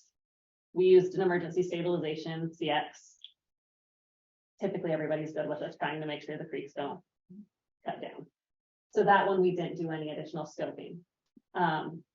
We did a DNA for juniper, and the document that that DNA was based on is a regional EIS, and we hadn't done that DNA before, so we put that DNA out for public comment. So public involvement in the CXs and DNAs will not be consistent. It will be all over the board, and it all really just depends on what's happening. Once you get into the EAs, you are required to have public involvement, but you don't have to, like I mentioned earlier, it can kind of be whatever the authorized officer wants to make of it. When we do emergency stabilization restoration EAs after fires, we typically want to start doing our actions that fall. So we're on a shortened time frame. So a lot of times we'll do field trips. We don't necessarily do formal scoping periods. We don't necessarily do comment periods, but we'll have public meetings or we'll go on field trips where we can share and we can get feedback immediately. We have in our office interested public mailing list. So people that are interested in a certain area can request to be sent any document or any letters about any NEPA documents that are coming out for, let's say, an allotment. You have to request the allotment by name and you can be added to that list. About a resource, you can say, hey, I want to be involved anytime something's happening with the South Steens herd management area, or anytime something's happening with roads. It's pretty much whatever you're interested in. If you want to get all the documents that we put out, all of our NEPA stuff, we can put you on this mailing list and we'll send letters to you. That's a pretty common thing. You might get a lot of mail depending on if you say you want to be interested in everything, and you're going to get everything. And I think for one of our EAs we're working on right now, we sent it out to like 83 people, a letter to say scoping was available. So that's the best way. If you're really interested in something, getting on that list is the best way to do it. Another way that's becoming a lot more people are starting to use is the BLM National NEPA Register, which is an online website where all of our NEPA documents are supposed to be posted. Depending on the NEPA document, what people want to do, it can have, you can provide comments through that. Sometimes it doesn't work very good, so we usually just tell people to email them in. That way there's no issues with it. But there's a lot of options on EAs. For EISs, you have formal scoping. It has to be a designated time. It has to be following a notice of intent issued in the Federal Register. There's a notice that gets put out that says, hey, this EIS is going to happen and here's the public scope. So it's a lot more structured. One thing to keep in mind is, as the BLM, we are always open to comments. So if you have a concern or you have a comment or you want to say something, you can always provide those to us. However, if they're not provided during the actual comment period or the actual scoping period, in the NEPA documents, we don't have to respond to them. So if you wanted to provide comments, but you missed the deadline, you can still send them in. We will still read them. But you might not see your question in the document where we're responding to comments later on.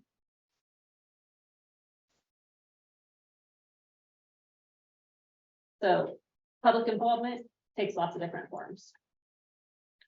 Scoping is really, and I've mentioned it a few times, it's basically just very early in the document. It's a process for determining a scope of issues, for identifying incomplete or unavailable information, evaluating what information's essential. It really helps. It kind of brings the public in or other agencies into our brainstorming process. So we do internal scoping. We have interdisciplinary teams, which actually NEPA, as the act requires there to be an interdisciplinary team doing these documents. We reach out to other agencies. We can scope however is appropriate for the document. But the idea is that you're getting a bunch of people's thoughts on a topic and thoughts on how it might impact a resource. Because we all have our own biases and we all have our own things we like and things we don't like. It's easy to get kind of those blinders on and be focused on something. So scoping really helps us get outside of our own focus and try to come up with other solutions.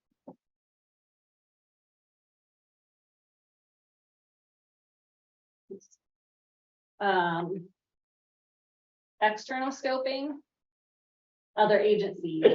So Fish and Wildlife Service, the county, we tend to send documents to Oregon Department of Fish and Wildlife, the tribes, as well as non-governmental organizations, as well as public individuals. Anybody on our list, on our mailing list, if we're doing a scoping period, we'll send them a letter. Right now, all that's done through the mail. Some offices are starting to move to email, but it's hard to track if people received it or didn't receive it, or if it was written wrong. So you might start seeing, I think like Vail is trying to go towards mostly doing this correspondence through email and limiting the actual letters going through the mail. I think we're still a long ways away from that just becoming the standard. But you can say, yeah, send me an email and we can put your email on the list. That doesn't necessarily mean you'll get an email because it's a mail-based focus usually. But we try to send emails that people have asked for them. So scoping is typically done preferably after you've developed your purpose and need. You've identified what the problem is and what the need is. For one we've been doing lately on the loop road where we've had the rock fall, the purpose and need is pretty easy. We want to make it safe and we want to open the loop road. So that's the purpose and need. At that point, we send it out to people for scoping and say, basically, this is what we're thinking. Do you have any other ideas or any other suggestions that we should consider either as an alternative, or do you see ways this could impact a certain species that maybe we haven't considered? So we've done scoping with some groups, and one of the groups said, did you know there's a golden eagle nest within a mile of that site? And at that point, I don't think we looked, because we just had our purpose and need. We hadn't started our analysis, but we were able to take that note and write it down and make sure we consider it later on. From scoping, you develop your list of issues, issue questions. How will this impact sage-grouse habitat? How will this impact recreation? And then you can figure out also your alternatives. we're going to reroute the road, or we're going to clear the road, and bolt and scale, I think, is options for that one. But other people can come up with things. I think dynamite was mentioned as one of the alternatives for that one, so it might be we've used dynamite as an agency before for different things. It's not something that's totally off, but it's not necessarily something we were considering either. It's really fun. I would like to see it myself. We just Like a lot of things, it's fun till it's not.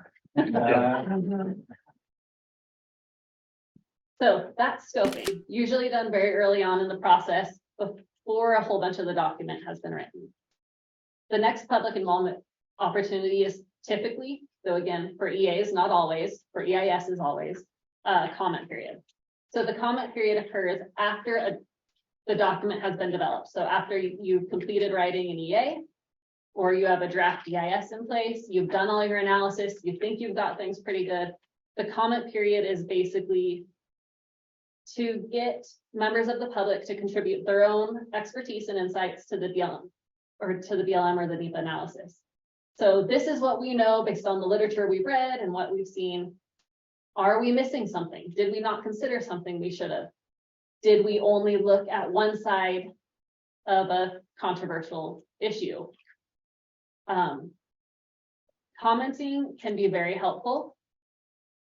There is the requirement that the BLM responds to substantive comments. So it groups comments into substantive and non-substantive. We get a lot of non-substantive comments. Those ones are going to be, I don't want you to do this, or things like, I don't like it. I don't like it, or the current administration is managing public land all wrong, or all the cows should be removed because grazing is evil, or all the horses should be removed because horses are evil, or all the mountain bikes should be removed because mountain bikes are evil. Very strong opinions, but not a lot of analysis involved. So your substantive comments are going to be ones that question the accuracy of the EIS or EA more than just saying you're wrong. It should be something like, we question this conclusion because based on X, Y, and Z research that found this, what you're saying is inaccurate. They can question the methodology. They can question whether other alternatives should have been analyzed and weren't analyzed. So there's still more opportunity to say, hey, why didn't you consider this alternative? Anything can be a substantive comment if it's specific to the document and it includes more than just an opinion. And that's really the gist of it. We do get a lot of, we call them form letters. So there's groups that'll say, hey, send this to the BLM. That's great. Usually the form letters contain a number of substantive comments, but those comments only count the first time we get them. They don't count the other 500 times. So there's one substantive comment and a whole bunch of not substantive comments because it's the exact same letter just submitted multiple times. The best thing to do is think about why you have a concern, why you disagree with it, and if you can provide more than, again, just an opinion, write that down and make that into a comment. And how this affects me, right, Mom? Yeah. How does this affect me personally or my organization? Yeah, so that's a big part of it, and that's something that if things get appealed, you have to be able to prove that something impacting you in a certain way. So substantive comment examples. BLM's analysis of local groundwater quantity is insufficient. A 2016 study from the university offers a more complete understanding of drought impacts to the aquifer in question and should be incorporated into the environmental analysis to better inform the decision. That's great. If people have science that we don't know, we try to stay up on it, but we can't stay up on all the science that's coming out. That's really helpful. It might change our analysis. It might change our conclusions. It might just be something we look at and say, great, we feel we are consistent with it, and here's why. The second one is BLM's assessment of the affected environment for recreation is incorrect. The southern slopes of the area are popular areas for bouldering, rock bird watching and backpacking, backcountry camping.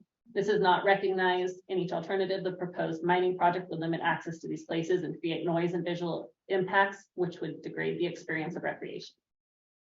So again, it's very specific about the specific project, and it's saying what the problem is. They might have the opinion that this mine is a bad idea, but just stating that's not gonna make any changes. Non-substantive comments.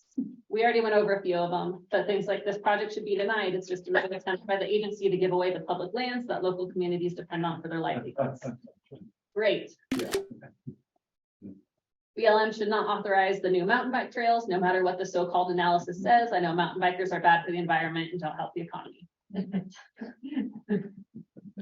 Comments that are favorable for grazing and unfavorable for grazing, or favorable for wild horses and unfavorable for wild horses, are a lot of the comments we get.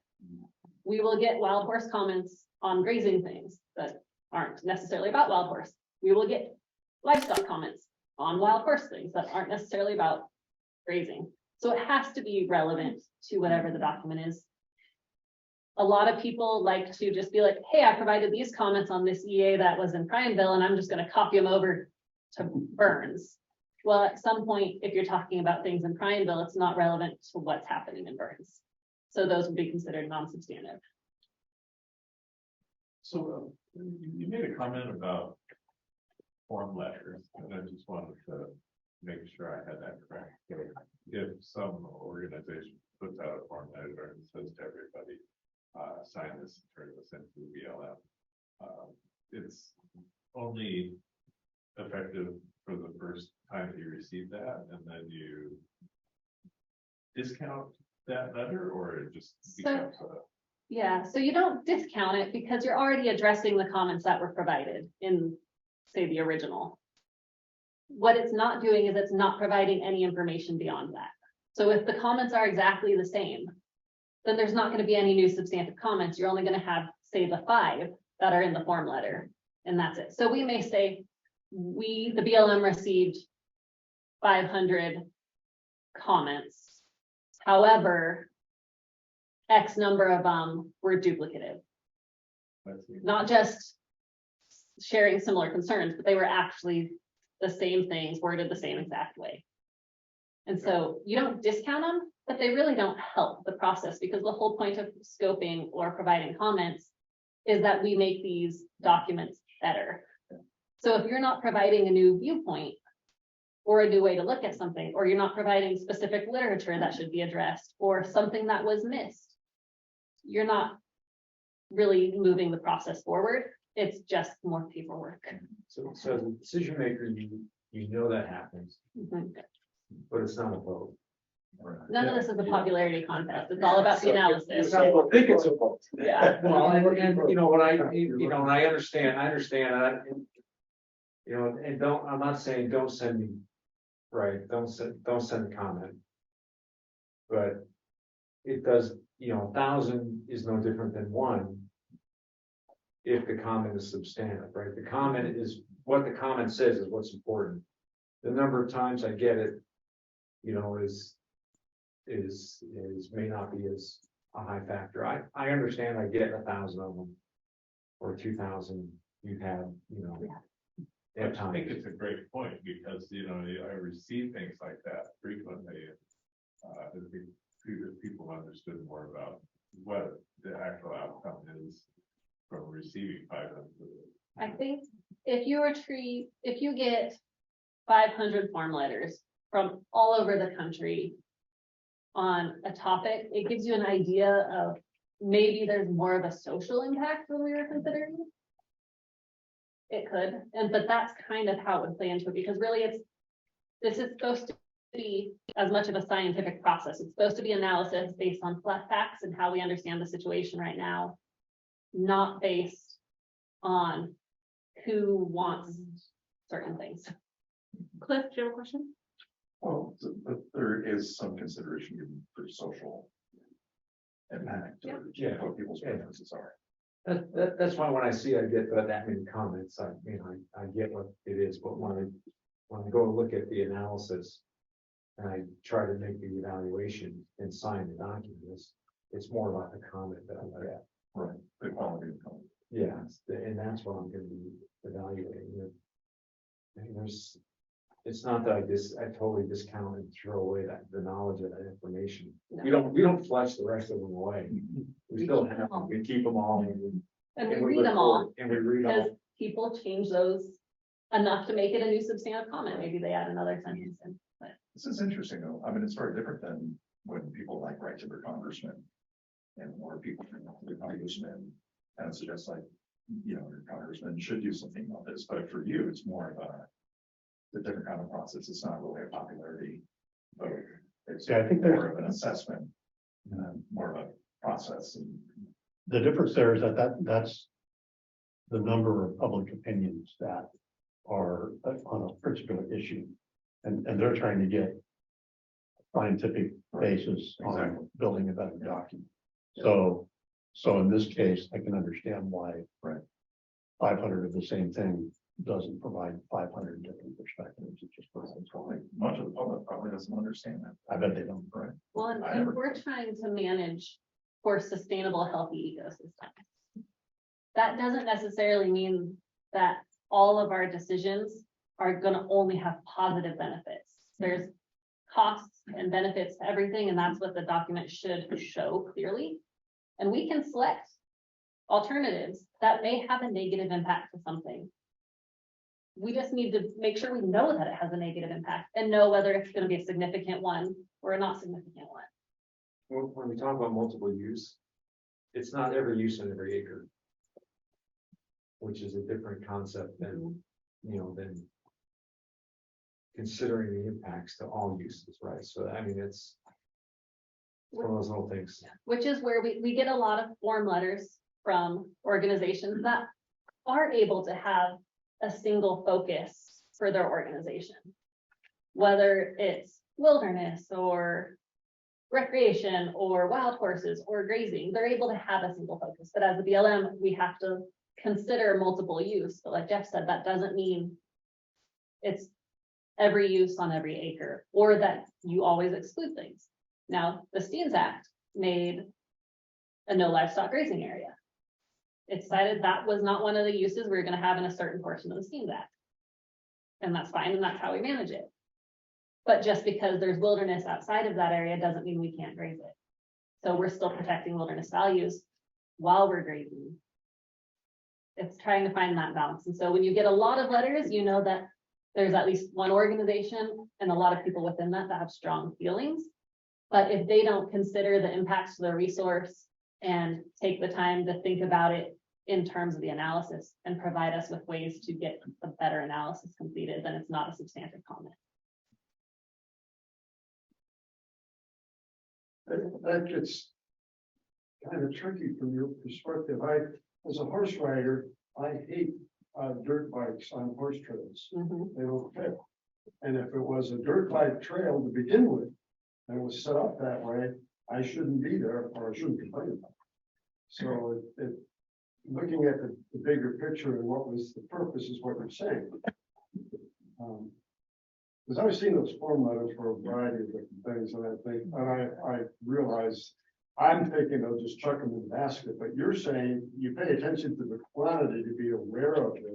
You're not discounting it, but these people are missing the point. Yeah. It doesn't change my analysis of the impact Right. of that, right? I look at what the comment is and go, yeah, it's a good comment. Right, and we'll address that comment one time. And, and we'll use it that one time, and then when I mean, that's. I don't want to discourage anybody from sending comments in however format they feel like they do, because you really never know how many folks are gonna send it in. And we have to sort through it. That's part of the responsibility we have to read each one of them. And really, No, that's fine. from a NEPA standpoint, all of the form letters, if they're exactly the same, don't impact the analysis beyond having a substantive comment. However, that doesn't necessarily mean it doesn't impact the decision at all. We'll only respond to it one time. Yeah. I'm gonna have to stop shooting those fighters. And it's not, Any different? yeah, it's also a similar thing happens when a bunch of organizations get together and provide one set of comments. We know that all of those organizations are of the same mind and believe these are all substantive comments. However, because they're all submitting one document with their name on it, it's still just one substantive comment. I really appreciate it. It is nice to know it's nice to know what the social aspects of the projects are. Well, So- in the big scope of things, you've got to be aware of that, what the public is saying. And that really plays a role into decisions. So we respond to comments. Usually that goes in an appendix in the EA, or it goes as part of the decision record. But for an EA or a CX or a DNA, you get a decision record, which comes after it. And it's the BLM document associated with the NEPA document that describes the actions that will be taken. And it supports a finding of no significant impact if it is an EA. So the decision is basically like, okay, we've looked at all the analysis. This is what we're choosing to do. This is why we're choosing to do it. And that's where some of those letters may play a factor. That's where, as was asked earlier, what impact can the SMAC have?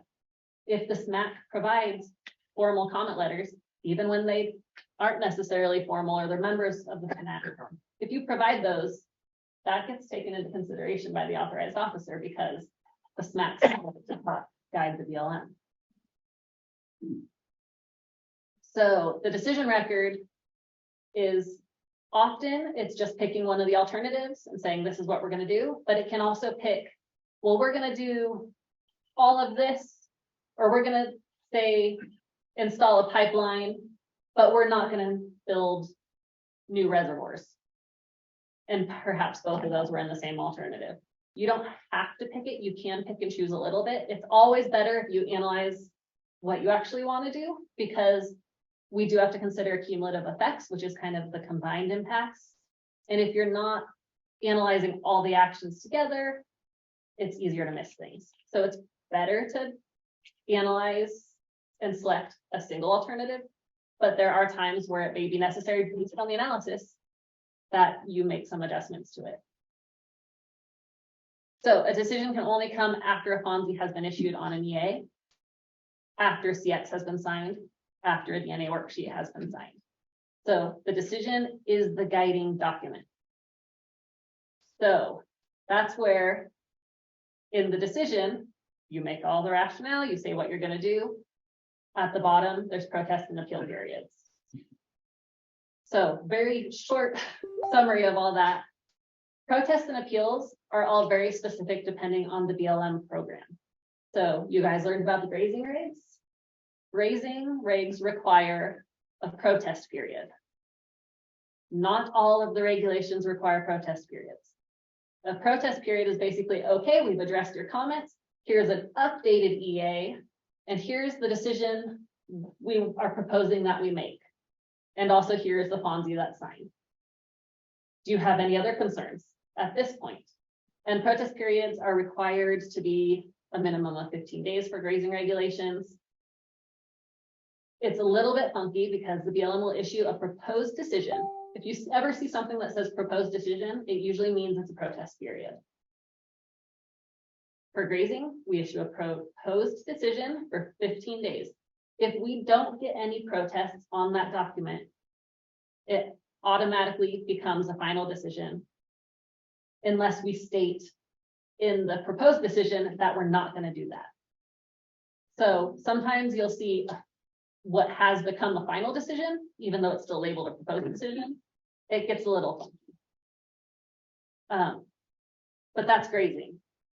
Other resources, recreation doesn't have a protest period, right? So here's the thing, I don't know all of them because every program has different ones and every program's policy gets updated and things change. And I think forestry used to have a protest period, but now they don't have a protest period, but it's also in litigation. So we don't really know if it has a protest period. So it's a little bit of a moving target, but the gist is if you see proposed decision, that means either it's in a protest period or there was a protest period and no protests were received and now it's final decision. By no protest period, you mean what, I guess? So if program-specific guidance doesn't require a protest period, you don't issue a proposed decision. What you issue is a final decision. Okay. And so that just means a protest period is basically another opportunity for public comment. It doesn't go into litigation. It's not an appeal. It doesn't move into that kind of legal realm. But it's required. If a resource doesn't require a protest period, it goes to a final decision. And that final decision will include directions on how to appeal the decision, which moves it into the court realm. In the protest period, what can happen is you get a protest is you miss these 3 papers in your analysis that would change that we think will change your decision. Yeah. Then we would review that and go, hey, you're right. We would update that and issue a final decision.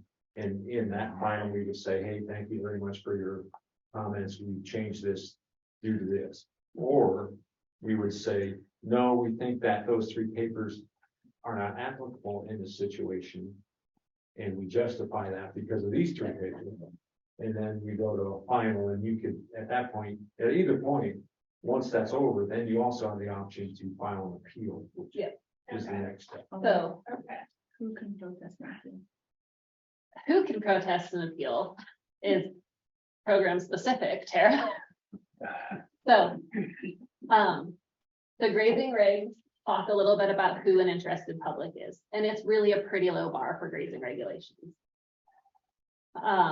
Other resources have different levels. Have you been out in that area? Do you actually have an interest in that exact area, or do you just like the resource? Or it all depends on the program specific guidance as to who's considered an interested public. And you have to be an interested public to appeal. Anybody can protest. Because again, it's really just another comment period. It's a much more formal comment period. We'd address all the protests if they're substantive. Same rules apply. They have to be substantive for us to address them. If they make a really good point and we're like, shoot, we didn't do that, we will go and update the EA. If it's something where we think we already addressed it, maybe they just missed it, we can point out, we understand, we talk about that on whatever page of the EA. So you have your protest period. If you get protests, you respond to them. And then a final decision is issued. Or if there's not a protest period, you go right to this final decision, which basically says, here's what we're gonna do, here's why we're gonna do it. If you don't like it, and you meet the requirements, which we try to state what the requirements are in the appeal direction. You can appeal it, and the appeal goes, again, program specific, to a few different places. So grazing typically goes right to the department's Office of Hearing and Appeals, which has delegated authority of the department, the Secretary of the Department of the Interior, to basically make a decision on his behalf. So grazing goes to the Office of Hearing and Appeals. You also have IBLA, which is the Interior Board of Land Appeals, which also has some delegation from the Secretary to make decisions on his behalf. It's a different board. They kind of have different rules. An example of something that goes to IBLA is wild horse management plan appeals. Both of those are delegated authority of the Secretary of the Interior. The Secretary of the Interior basically has ultimate authority over all of the decisions, and he kind of delegates it out to different people. If somebody doesn't like what those courts say, they can then appeal to a district court. Or in the case where the Secretary himself signs off on a decision, because the other courts are just his delegated authority, if you say, nope, I'm going to rule on this, any appeals would go directly to district court. So where it goes and when is complicated.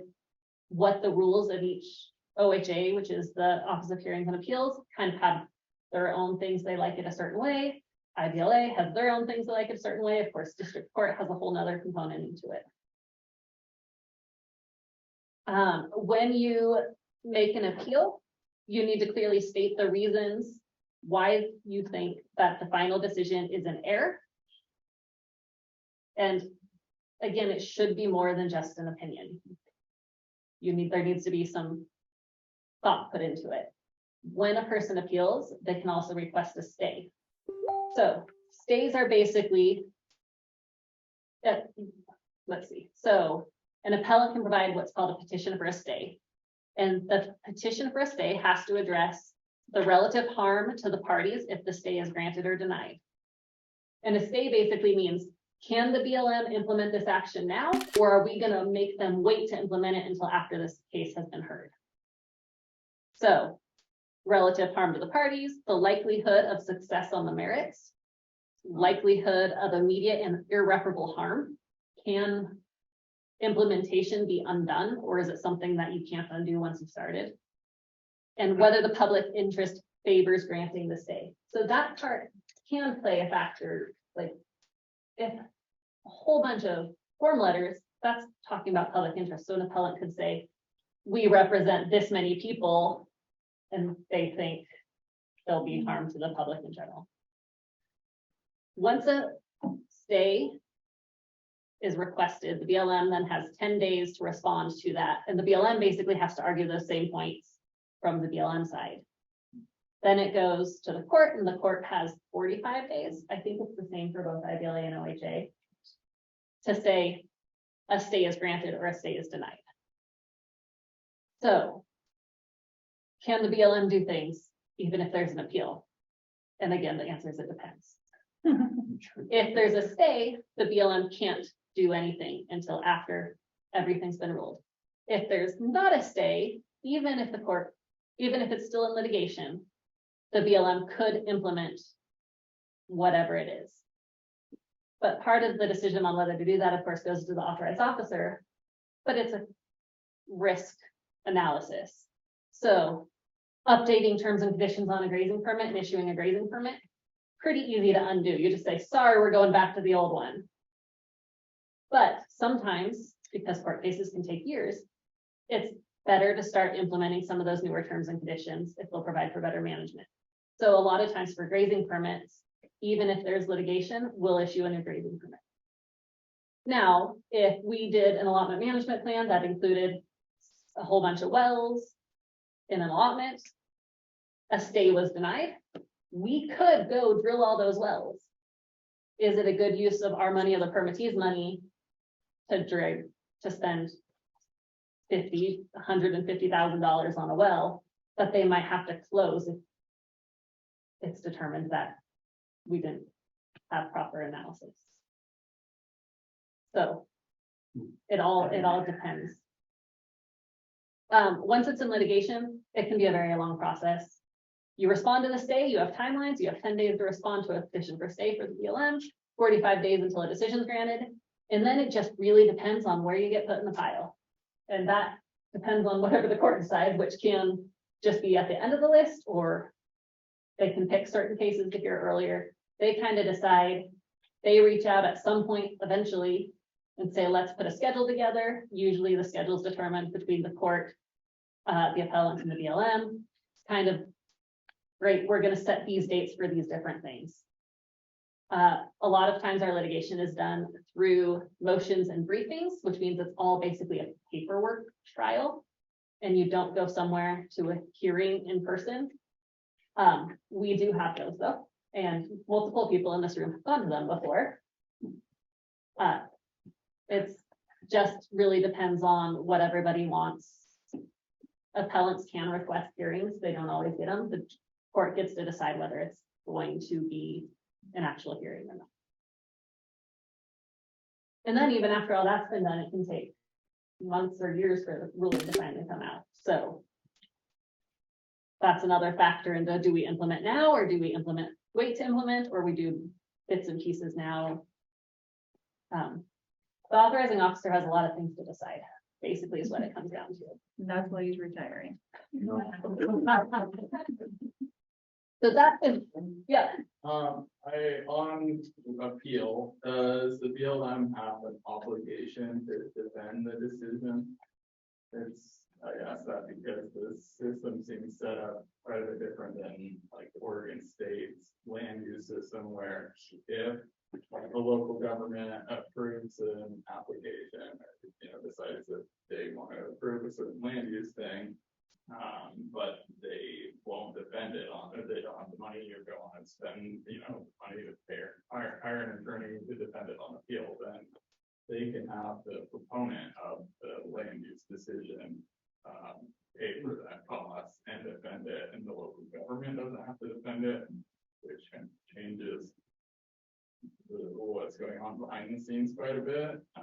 So I'm wondering if BLM has an obligation to defend its decisions, or if, because, there are like that he can be an intervener and join and support the, like essentially the applicant or the proponent of the land use thing.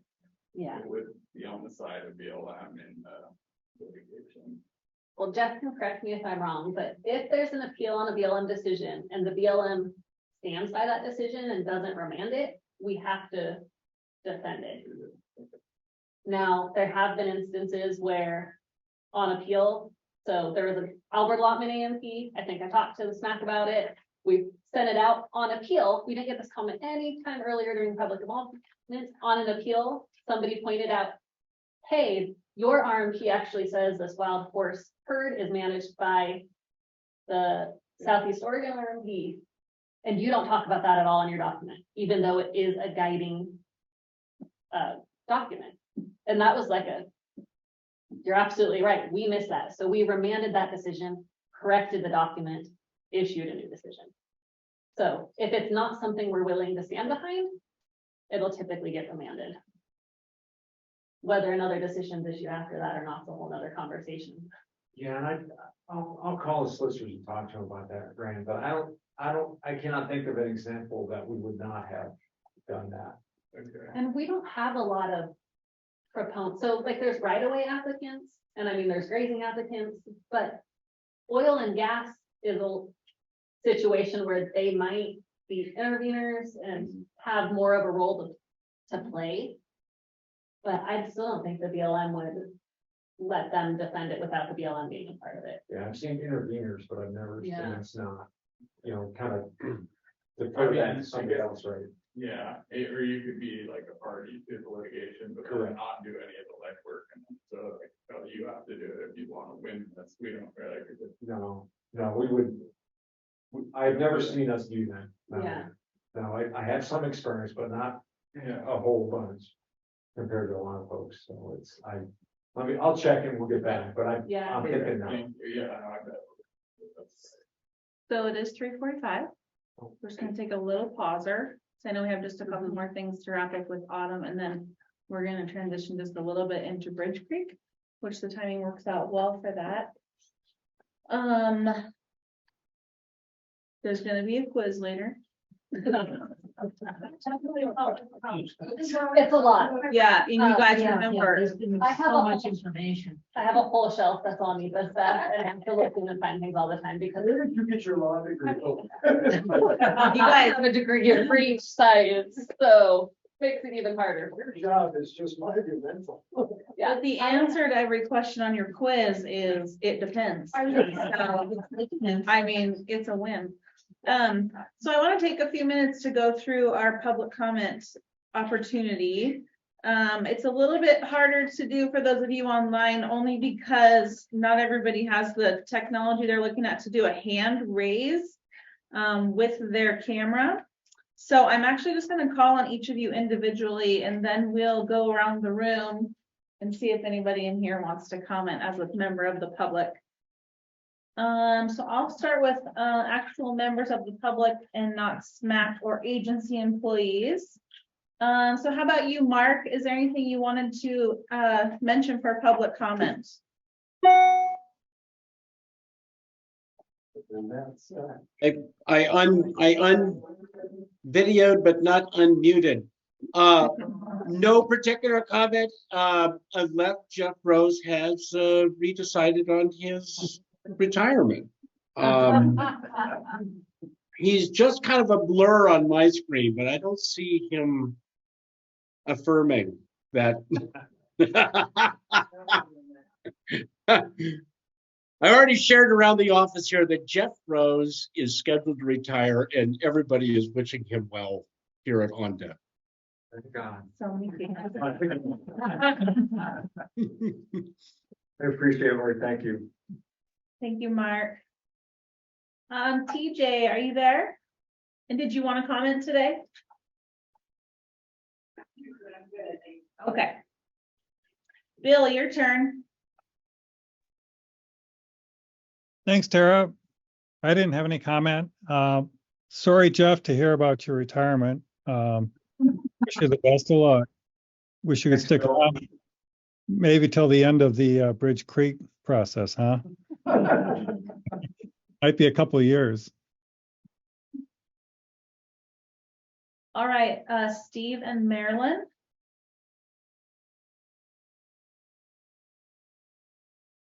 I see your comment in the chat there. Thank you. None of these presentations are my credit. These people are super genius smart. So good on you guys. Let's see, Lorna, did you want to comment today?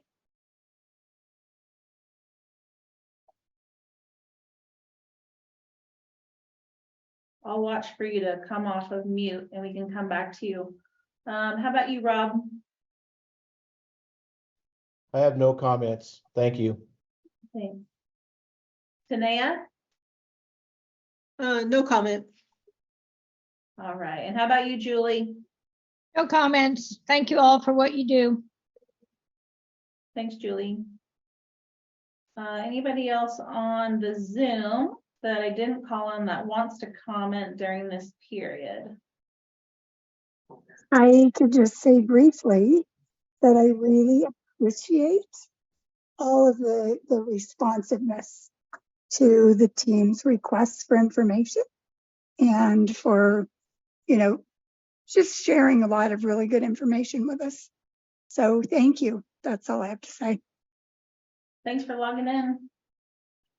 In case you guys didn't notice that Eric Holly did join us this morning shortly after I told you that he couldn't get the link right. So we got it good. And also Terry Turner, Fearless Fish and Rec Fishing, snuck right in here too. So hopefully you guys on camera were able to see Terry here also. Okay, anybody in the room want to be a member of the public and just comment? And if not, you'll have plenty of opportunity at all the other times. So you're not really missing out. All right. So I will close the public comment period and get right back into our conversation. Autumn, I don't know if you wanted to finish with any FAQs or we kind of were leaving off on the litigation processes. Yeah, NEPA's complicated. There's a lot of resources out there if you really want to delve deep into it. Did anybody else have any real questions on it? I know it's a lot. I'm always available if you come up with questions later. Anna's really good because she's been on both sides. She's been as a planner in her job now. She's kind of the steward of that process, but she also was the person writing a lot of those documents prior to that. So she knows the nuts and bolts that go into making a decision and writing a NEPA document. So it's a really good. She can simplify it down, even for a district manager. I have a lot of confidence with grazing. Not much of the other stuff. I have to look into things and learn. But It's good stuff. The one thing, Honor, I wrote down a couple of things is full force and effect. You'll hear us use that term every once in a while. yeah, it is mentioned a little bit in one of those slides. Most decisions have a 30-day appeal period. We can't implement anything until after that appeal period has completed and if a stay request has been made after that's ruled on. Now, on occasion, we can do the full force and effect decision. If you look in your grazing regs 4190, there's effects of wildfire, and in there it mentions, and a decision can be implemented immediately. So full force and effects means is that on the date that decision is signed, we can start implementing. There's still a 30-day appeal period. It can still potentially be stayed, but we can start implementing it right away. The other, really one of the main ones we use it on is our emergency stabilization and restoration plans are all full force and effect. So we can start doing that restoration work right away. There are other ones, They're always very narrow. program specific. It doesn't shortcut the appeal period. It just allows us to begin action in that, like I said, so it's a very narrow, but you'll hear us use those terms every once in a while. And it's just a different kind of authority for a very special situation. If there's a protest or appeal or litigation, I'm assuming it creates a lot more work for the BLM, or potentially can. Yeah. Talk a little bit about it on the litigation side. If there's a litigation happening, one of the things that takes quite a bit of time is we have to put together a full administrative record, which means we have to create, it used to be boxes and boxes and boxes of stuff, but now it's electronic. So we have to scan, we have to create any document that was considered by anybody working on the EA or EIS who provided input. So all our scientific literature, all of our emails where we're discussing things, all of our scoping conversations, all of our comments, all of Certain ones. meeting notes, conversation records. A lot of times, especially with grazing, you'll find we go back quite a ways and it's still relevant. And so sometimes case files have to be scanned, allotment files have to be scanned, maps from way back when, adjudication from 1937 has to be scanned. So if it's something that somebody considered when they were working on the document or in their analysis, it's supposed to become part of the administrative record. And then they all have to be numbered. They all have to be put on an index with who it's from and who it's to and what date it was created and what it's talking about. So the administrative record is a long process. And then as you get into the litigation, if it's a hearing, that's a whole process. You have to prepare for a hearing. If it's motions and briefs, it's paperwork. We have solicitors, but they aren't the people who know all the details. They're just the ones who know the legal stuff. So we have to review a lot of that stuff. There's a lot of back and forth. It does mean that stuff you're planning on working on, or stuff that was on the list, or stuff that you told people you'd be working on, now gets kind of pushed back while you're dealing with whatever litigation is, because it pretty much jumps to the top of your priority. I imagine when you make a decision, you're crossing all your T's, dotting your I's, that you've been thorough and you're making a good decision. That's not going to be contested because sounds like a damn butt. Yeah, if we could get everybody on the same page when we make a decision, that's the best way to do it, but it doesn't always happen. And you're only using your own internal resources, you don't have a permanent attorney on staff to do this? So we have the solicitor's office as part of the Department of Interior, which are lawyers. They're lawyers. Oh, okay. And they work for us. And then if we go to certain I mean, courts, I have a lot of respect for you guys, but this is a monumental task. They tell us what the legal stuff is and we just fill in whatever blanks they tell us they need us to fill in. and then if we go to district court, then we engage DOJ, Department of Justice, and we get a assistant U.S. attorney at that point assigned. It's also possible to contract out NEPA, and we'll occasionally do that for bigger projects. So NEPA is not necessarily just ours, and then there could be bigger NEPA, like state fire, bigger sort of NEPA, so there's a lot of different pathways. There are different ways we can get help at different steps of the process, but NEPA is time consuming and litigation is also time consuming. So anytime we can bring everybody and be in some sort of consensus on a decision. So I can see that it's a major shutdown of your administrative processes. I think you went through that here a couple of years ago, so you We can, yeah, and it's I don't think we should not make decisions and not move forward on things because we're afraid to get litigated. Sure. Right. That's not the goal is to make smart decisions that we support. And if there's any question, then you maybe need to look at your decision again. But again, it's kind of like the NEPA process, kind of like a lot of things. It's part of the process. If it comes up, you deal with it and just keep moving. It's frustrating at times just because it's unplanned for. Well, that's why they pay you the big bucks. So I'm almost to land the NEPA plane. I think that Autumn had mentioned a couple times, and it's a good transition into Bridge Creek, which I want to give a little bit of time to before we move into ecology and wrap up our session for the day. But Autumn had mentioned that when things go into litigation, it's a long process, but also that when it gets into the court system, a lot of times they are ruling what our work is and what the timeframes are that we are doing things, which is why sometimes our priorities change based on maybe what we mentioned to you last time, or what was our number one back in October. And so that does put a big kink in our everyday work. And so that will be a little bit of part of Bridge Creek. So Jeff, you want to talk about Bridge Creek? Thanks for the lead in. So I really don't like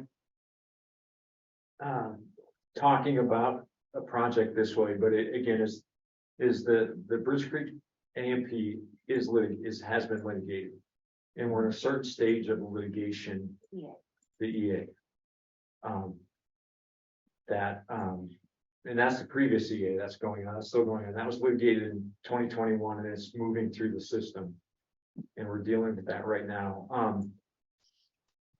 That we really can't talk a lot about the project in total, and because we're working on that litigation in support of that with the administrative record and some other records that we're putting forward, is it could impact the Bridge Creek EIS timeline to some extent. We still plan to work on that project and keep moving it forward, but a lot of the timelines, specific timelines related to that, will depend on the depth we have to go with the EA litigation that we're kind of in the process of. So the EA litigation was based on the previous decision. We're up to the point now where feelings prevail on a couple of points, but the judge wants to rule to go to the court and rule on some other things that are involved with it, and that's the stage we're at right now. We'll keep you updated on the process of litigation, and we'll talk about it more when we get to that point. But I think that's kind of where we're at right now with that. The goal is to keep moving forward best we can. Does that make sense to you, Cliff? So we had originally attempted to do a lot of management planning for the Bridge Creek area through an EA. And that was litigated in 2021.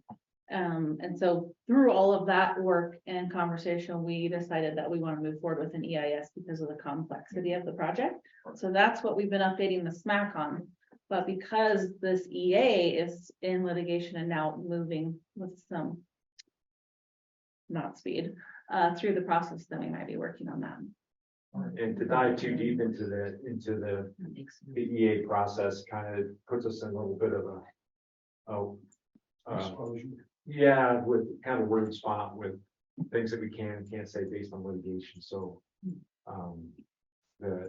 we pulled this EA decision back, but it's still people disagreed and appealed that decision anyway, and that's kind of what the judge is ruling on. So we're kind of working through that. We'll get to the point at some point.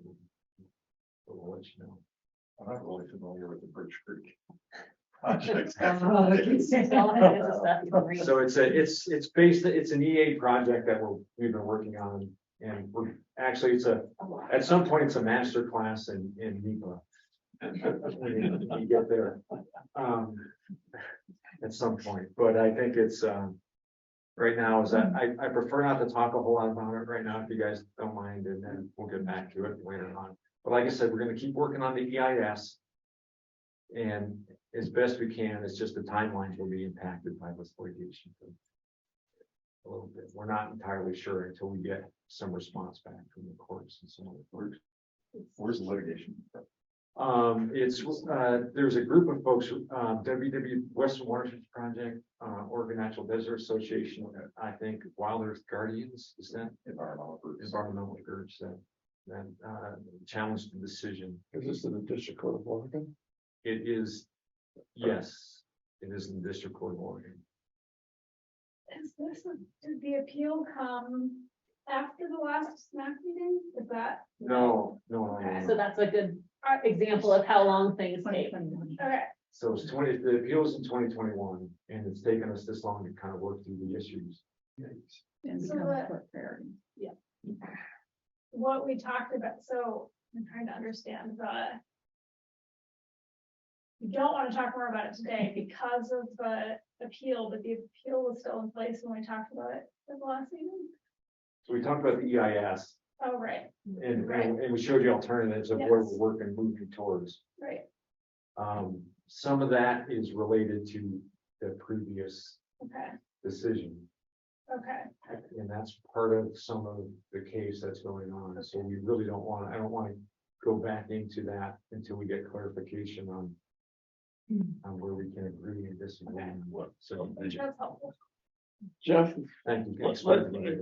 let's just say, in an ideal world, you prevail on all of the EA litigation. Would that then forestall the necessity of having an EIS? No, we're still going forward with the EIS. Sorry, I know you don't want to talk about it much, but I feel a little bit confused, because didn't the BLM pull back on the decision, that's why you went to the EIS? I'm looking at my talking point. Yes.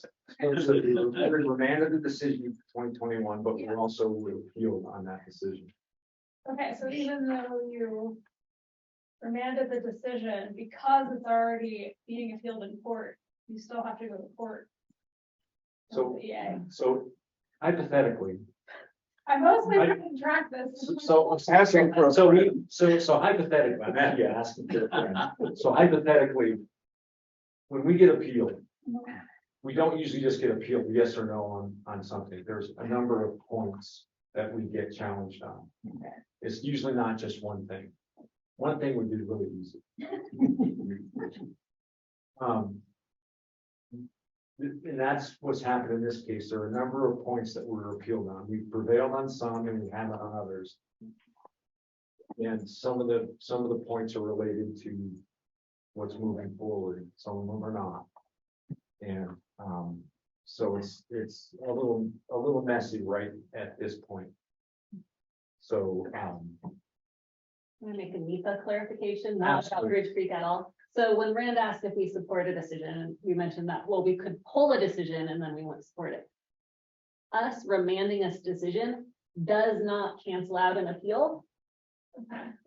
Now, appellants can choose to Oh, yeah, okay. not appeal, but they can also continue an appeal. So there's a lot of nuances.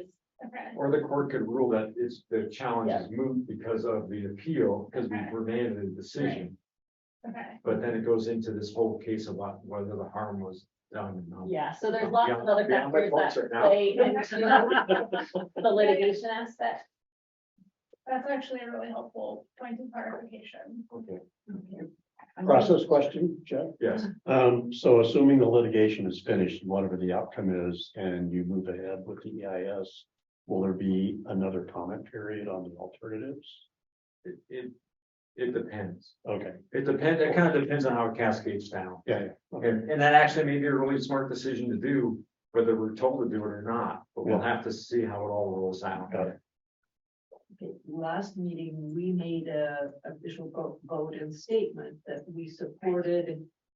We judged that the BLM is pursuing a forthright and rigorous process.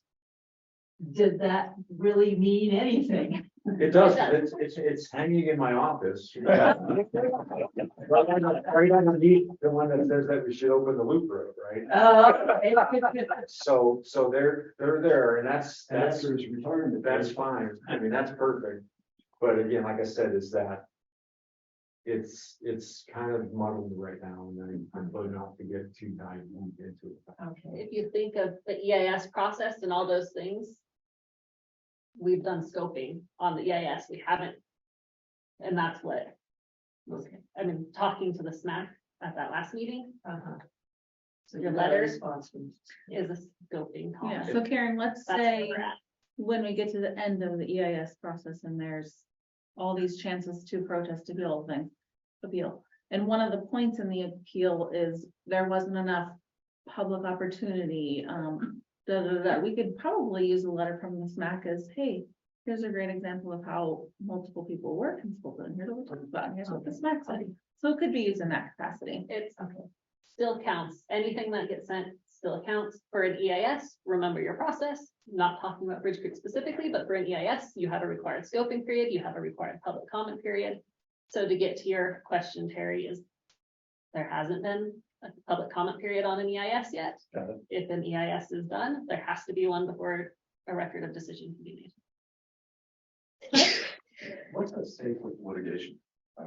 For example, if there's family damage, is it just a matter of like reversing a decision or a decision stays, or could there also be damages? Like somebody who sues the BLM for monetary. So yes, all of that. I mean, it depends on what the court's decision is, right? It could be a change, or total reversal of the decision. It could be a change to the decision. It could be There's really nothing They could be limited. monetary damages. yeah, I mean, and there may be money that exchanges hands based on damages, but that's all part of what is done. And then there's also throughout a litigation process too, is you could even have a part where we get together and we come to immediate settlements. And so then that keeps it, the court really likes that when that happens. So and that's one way to get past something. How litigation in the past, I think you could look at every litigation example that we have in the district office and they've all played out totally different. So Jeff, there are a number of points that you're being challenged on. And those, you made a decision, and now there are a number of points that you're being challenged on. You said that a number of them pretty much answered. The judge ruled on a couple of the points and made a decision on them. And were they favorable to the BLM? Yes, and then other points were not.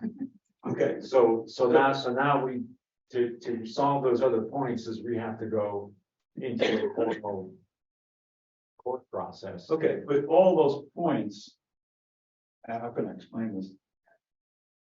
All those points are, if you took 2 or 3 points that were resolved that the judge agreed in your favor, okay, could you just take those 2 or 3 points, redo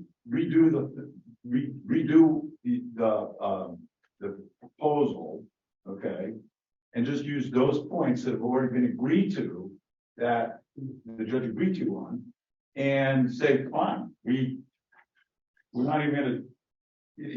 Am I making sense? No, and there's cases where we've done that and stuff. We have said, yeah, We'll just take it, okay, fine, boom, here are the 3, and that's part of those mediated negotiated settlements that you can get into in litigation that you can do that with.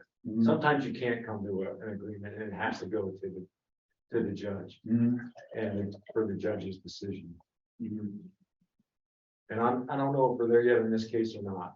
So we're in a process and we're at a point where unfortunately I can't say a lot about it at this point. I feel like maybe we need to leg stretch and some fresh air for a minute before we get into our last information heavy presentation. So take a few minutes and then come on back. Since you're going to dinner in the lobby, we might be able to go a skosh over 5 o'clock. For those of you on Zoom, I'm going to pause the recording for just a few minutes. The recording has stopped.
This meeting is being recorded. All right, folks, come on back, Karen. All right, we have one more section on our agenda this afternoon. This is another part of your strategic planning recommendations, just more learning and gathering information. Teresa and Karen are going to talk about the ecology of Steens Mountain. There's a couple handouts over there. One of them called Ecology of Steens Mountain and the other one Plants of Steens Mountain that you guys can grab if you want to look in person. Otherwise, for you guys on Zoom, both of those documents are in the SMAC Google Drive for you to look at if you're so inclined. If you guys need to stand up and walk around while you're listening and stuff, that's perfectly fine. So just get comfortable and keep your eyes open. All right, you guys, take it away. Okay, I'm a retired science teacher and I am not an expert on Steens Mountain, but I've been coming there for decades and I like taking broad overviews because that's what I did for my students a lot. So that's kind of what I did on the Steens Mountain ecology thing. If you really want to get technical and put yourself to sleep tonight, there's the thing on the plants. But the other one is where we're starting, and basically we're all here because this area is unique and we appreciate it and we want it to stay there. And so understanding some of the principles behind that it dictates a lot of our decisions and a lot of what goes on. So that's where we're coming from. And I guess when I started studying ecology of various places, they started with the geology dictates it. Without a little bit of understanding of the geology, the ecology doesn't work. So, you know, you have this wonderful Steens Mountain. Well, it started with a whole bunch of level lava flows. We had plate tectonics that tipped it way up. I can't talk without my hands. We had big glaciers that came down those beautiful gorges. But what about it is unique? Okay, it's big. Not all the other fault block mountains are this big. This is one of the biggest. The other thing is there's such a big elevation change and there is so much territory above 8,000 feet, which gets into the alpine, the different vegetation. And it's the biggest area of alpine on one of these big fault blocks. So that's unique.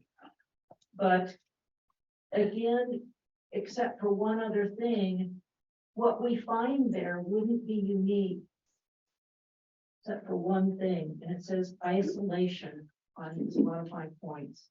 All around this fault block are a whole bunch of deep basins. So plants and animals that want to live up here can't move from other places and can't exchange the genetic materials. So what's there starts becoming more and more unique. Which is why when, you know, we go up the mountain, we've got the sagebrush and the juniper and all that, and we go up and up and we get into these, we have wet areas that have aspen, we have riparian zones. We start going up these various places, you see the mountain mahogany and so on, and you get up to the very top and you're in an alpine zone. And it's pretty harsh and it's so isolated. That's where a lot of this unique biology is on that alpine zone. And because it is so separated from other places. You have all these different zones. They're not straight lines across the mountain. Doesn't work that way. So each of the places where you have zones, I mean, there's different elevations, it's not all even. They blend in together, and that's where you have the greatest diversity of plants and animals and the various things that live there. So that makes it unique too.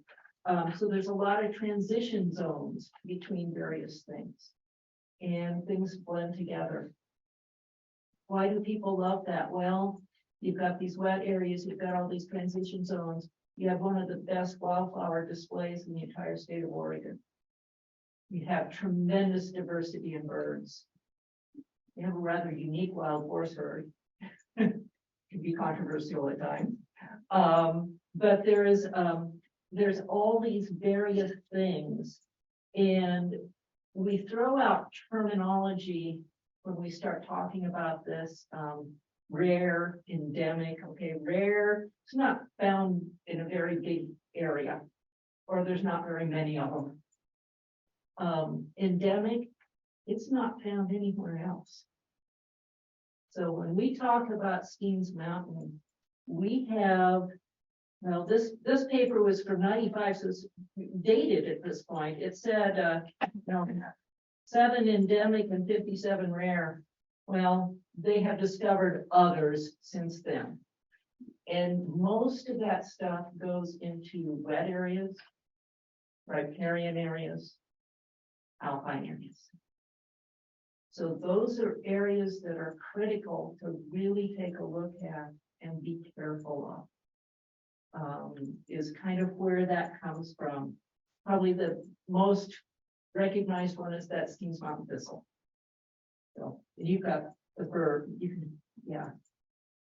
Yeah, well, my favorite thing about Steens Mountain thistle, I have been trying to catalog pictures of wildlife eating the thistle at different stages in its life cycle, because I think it's pretty cool that as a plant, there are so many species that forage on it from like bloom to seed to dead flower head.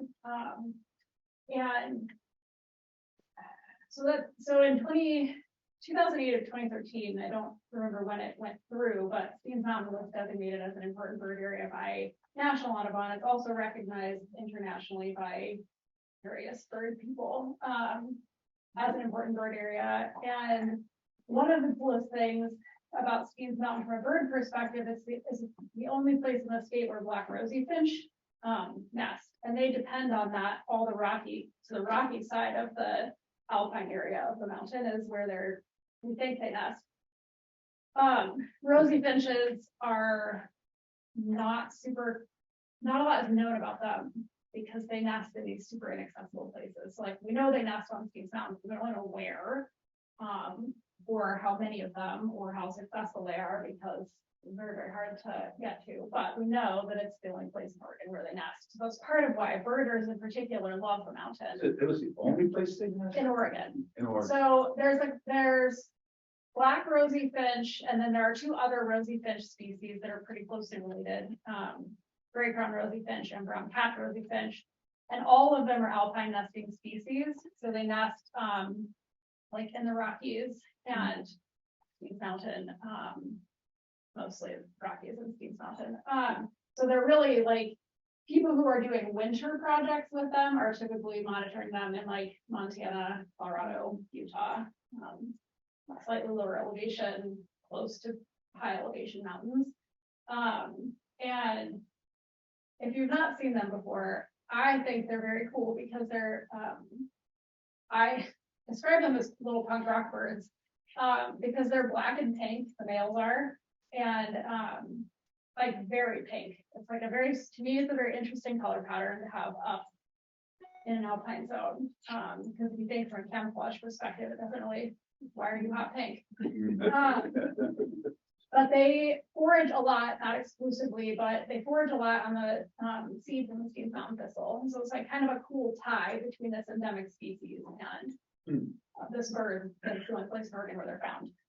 And it's probably the combination of food and height, because they like those. They often nest, so it seems they couldn't do it, but they often nest above 13,000 Do they just come and nest and then take off? Yeah, and they form huge blocks on the mountain sometimes. But other species of rosy finches will sometimes pass through up there. I mean, I've seen people's pictures of like hundreds of these little brightly. But they'll be there in the spring, but then after that, they're gone. You're probably not going to see them in the summer. They're probably in part because of the snow on the mountain. They're most common. Like you can see them with chicks in July, which is a little bit late for a lot of songbirds. So they have a pretty short window that they can nest up there. But they're usually like the big numbers of birds passing through are probably usually seen in like September. Oh, really? August or September, Oh. yeah. Do they nest, you said they nest in the rocky areas, are they on the east side or the west side? Or both sides? So they've been described as nesting in Little Blitzen Gorge.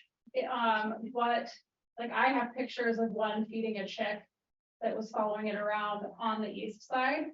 So because we don't know a lot about where they nest, it's believed that they're nesting in these like more inaccessible rocky areas. So some of those rocky areas on the east side would be good habitat. And they're heavily associated with the snowfield, the remnant snowfields throughout the into the summer. So they're often, like if you're looking for a rosy finch during the breeding season, you're most likely to find them in those kind of damp areas at the edge of the snowfields. I don't know 100% know why, but that is one of the things we know about them. And then the other thing that obviously is like not on the mountain, but the reason from a bird perspective that Steens Mountain is so important is because it catches all of that snow, and then that snow is what feeds into Mount Hero National Wildlife Refuge and into Mount Hero Lake. And so it's often grouped with, like when you're talking about birds, Steens is often grouped in those conversations because of the fact that the snowpack is what created this really amazing matrix of wetlands. And also part of what created the outboard because of the rain shadow. So it blocks a lot of the moisture getting to the outboard. So you've got a little drier, that drier area right up against the mountain. That becomes really important for a lot of shorebirds like snowy plover and other migrating shorebirds. It's also really important for sage grouse. Now, the caveat to that is that I'm going to say I don't know that it's like the most important place in Oregon for them, but sage grouse, we know that there are leks on the Roaring Springs property that's on Steens. If you go at sunrise, probably at sunset too, but toward fall, so like September, October, you can often flush sage grouse that are just hanging out. We flushed one this fall that was just standing in the middle of the road. Where? Just below the Notch. I've seen them, I've flushed them up there too. Yeah, and Andrew Shields, when he was at Roaring Springs, had a ton of radio tag data from the grouse moving around on Steens. So those are like some of the more why people love it. It has to do with the rosy finches and sage grouse and whatnot. They're not gonna live up there in the wintertime. They'd be under an ice. You'd be surprised, Mike. They stay a lot higher than you would imagine. Typically quite a bit higher than the deer, antelope, and elk herds, depending on snow conditions.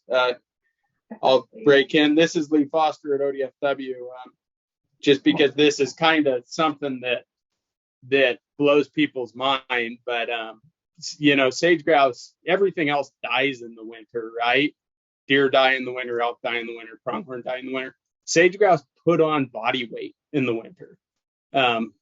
When I was working on my master's project, we'd catch females in late summer at 1,100 grams. By the start of lekking season in March, those same females are weighing 1,600 grams. So eating a diet completely composed of sagebrush during that time period, they're able to put on body weight. So they deal with winter and they deal with snow, I'd say, better than anything else that lives in the desert. It's kind of mind blowing. Done a nutritional analysis on sagebrush leaves. Like, are they high in oil, like fat or oil? Like, it seems like they would have to eat a lot of sagebrush leaves to put on that much weight. Yeah, no,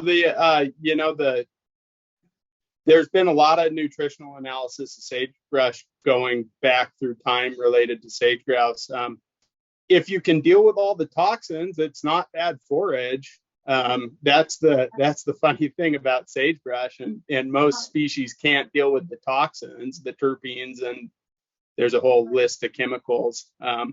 But we see wintering deer eat 50% sagebrush, sage grouse eat almost essentially 100% sagebrush in the winter. So if you can deal with those toxins, it's good food.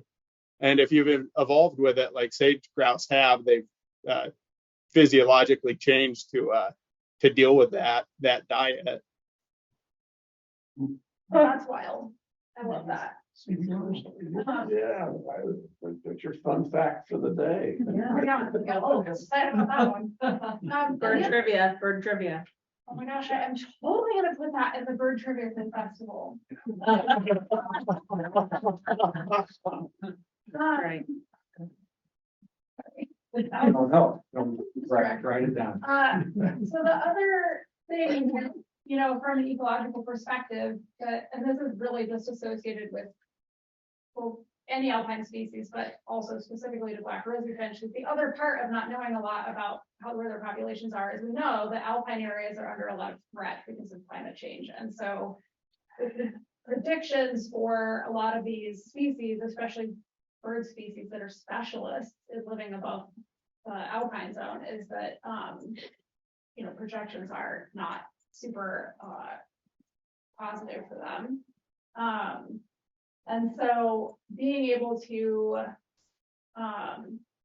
ensure that there is good habitat where it can persist left for them becomes an increasingly important thing.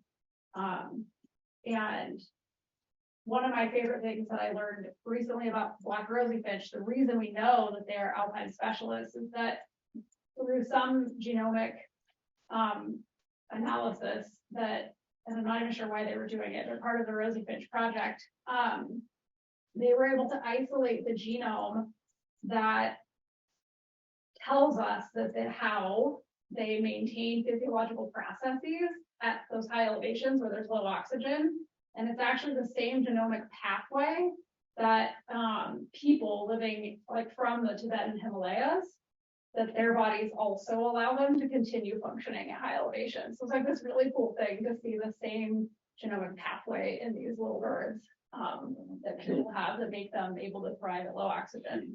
The Bolivians too, presumably are. Probably, yeah. But Peruvian. yeah, very cool thing. So when we talk about this area up there where the cattle were excluded, that alpine zone, there were very good reasons for excluding the cattle from that zone. Because that's where so many of those unique species are, and the unique relationships, because it's not just the plants, it's the birds, it's the pollinators, it's blah, blah, blah, blah, blah, blah, on up the, as far as it goes. So it's all of that stuff that depend on that. So, climate change is a risk. Cattle grazing, when do we put cattle on? When do we not? Where do we not put them? Where can we put them? That type of thing. Juniper, encroachment. How much recreation where? Where do we have roads? Where do we have trails? Where do we have all that? Those are all decisions which impact this really unique area that we talk about. So understanding some of this becomes really important. Now, specifically, a really special area that we find riparian zones. And if we think back historically, especially lower on the mountain, riparian zones were rich in beaver. There used to be a picture at Riddle Ranch of someone that came through in the 1930s, I believe, and the railing at Riddle Ranch was covered with beaver pelts. They just took off going up the Little Woodson River from there. So it was huge. It wasn't just a few here and there. The beaver are what slowed down the water and allowed the sediment to settle and created these large meadow areas. That meadow going up the Little Blitzen from Riddle Ranch was beaver created. Removing the beaver, we've got streams eroding and cutting down and flooding more because the water isn't being caught. So the the effects of that, and it's not just at Real Ranch, the films you sent out were excellent. Yeah. You know, the effects of that on water retention of the whole system, and therefore your willow, your cottonwood, the songbirds that use it, everything uses that. So, you know, can we encourage more beaver? Well, you know, and with regard to that, I'm glad you brought that up, because this is, if that in fact is the case, and I'm sure it is, what kind of puzzles me is the fact that there are plenty of beaver down in the refuge, in the flatland. And as a matter of fact, because of that, they do plug up the canals a bit, so they have to do some beaver management in the first degree. In the second of the films that I sent out, there was the one in which somehow the beaver found themselves on one side of a hill, came all the way around and went up an adjacent drainage without ever, how they figured that out, I don't know.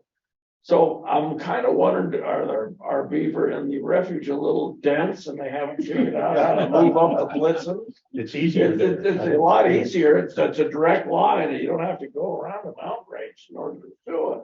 I think the assumption is they're mostly coming down from the mountain onto the refuge. That's what I've been told. Well, that's, But, we should radio tag some beaver and find out. well, yeah. Okay. That sounds like a great job for Lee. Yeah, Lee. Lee, we're in on the beaver. Yeah. I'll work on the scientific collecting permit. Great.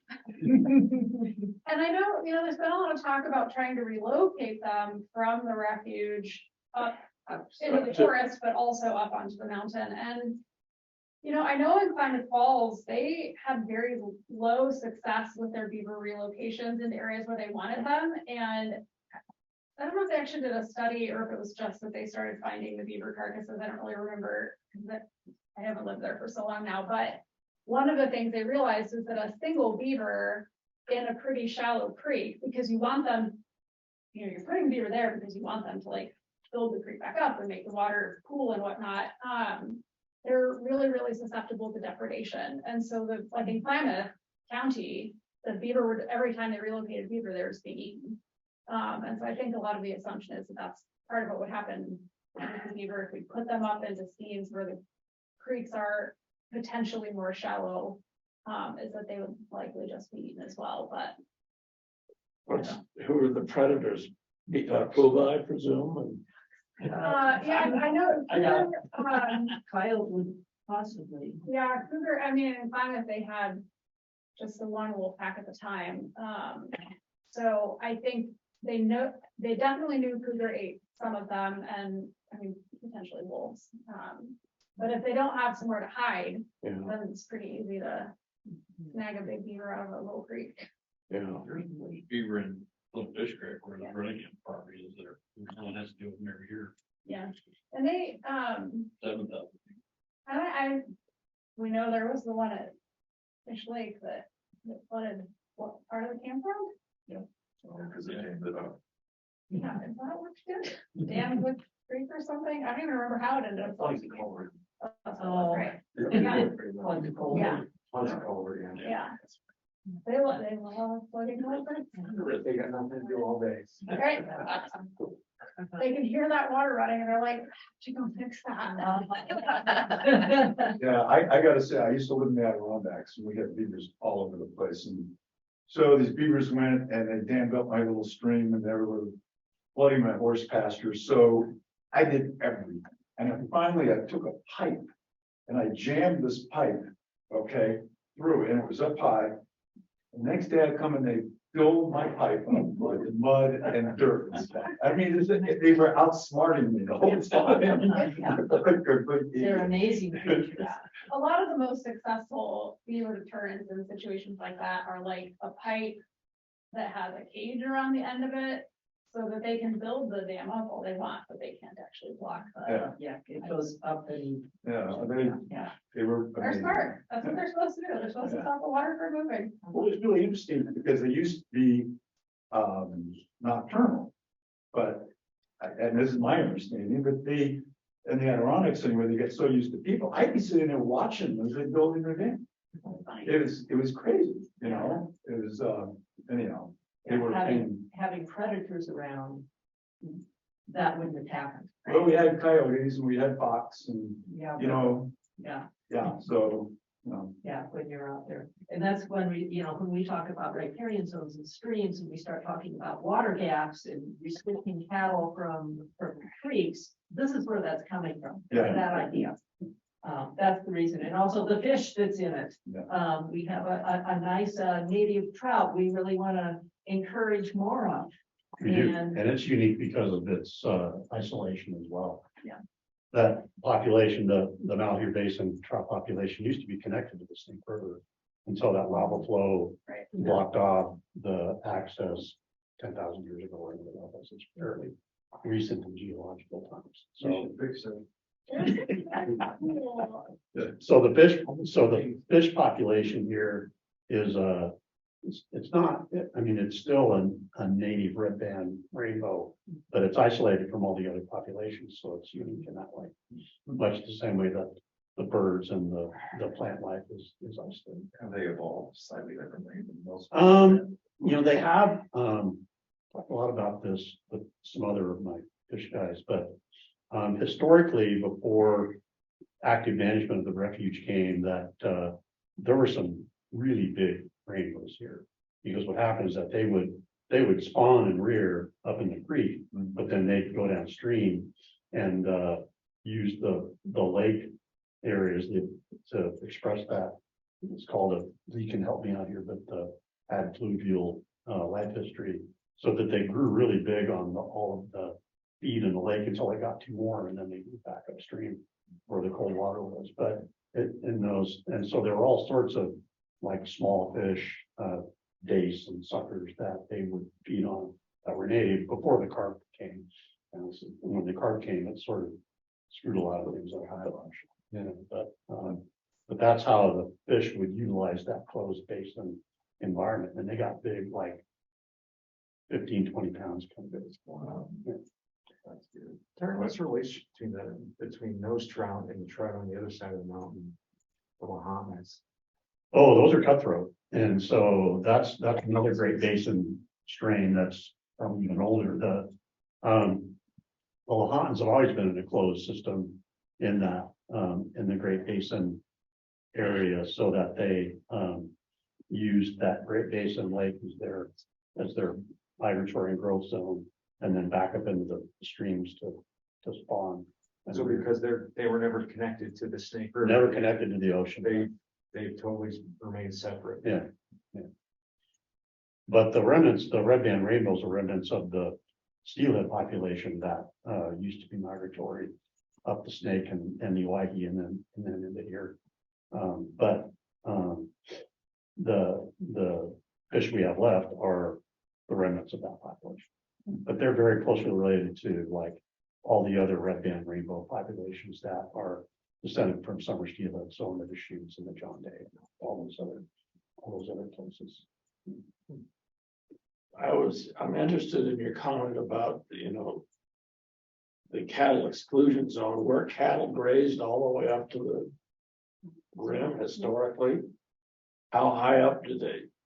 There's not really particularly good cattle forage very high up, I wouldn't think. So Jamie talked about it. In 1902, there was a USGS scientist, US Department of Agriculture, but everything is called something different. Right.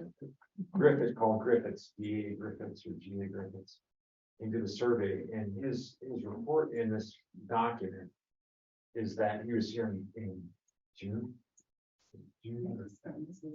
But I think that he identifies June. He says all the sheep are coming off the Steens in June because there's no more forage left.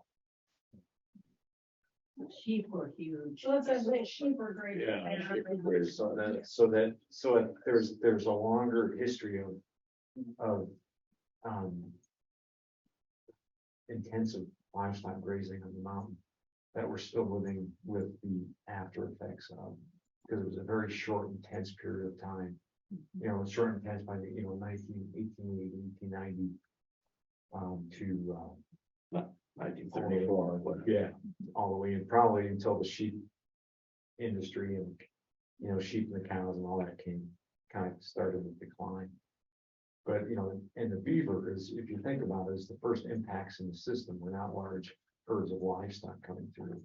It was the extirpation of beaver from the riparian areas. That was the first impact.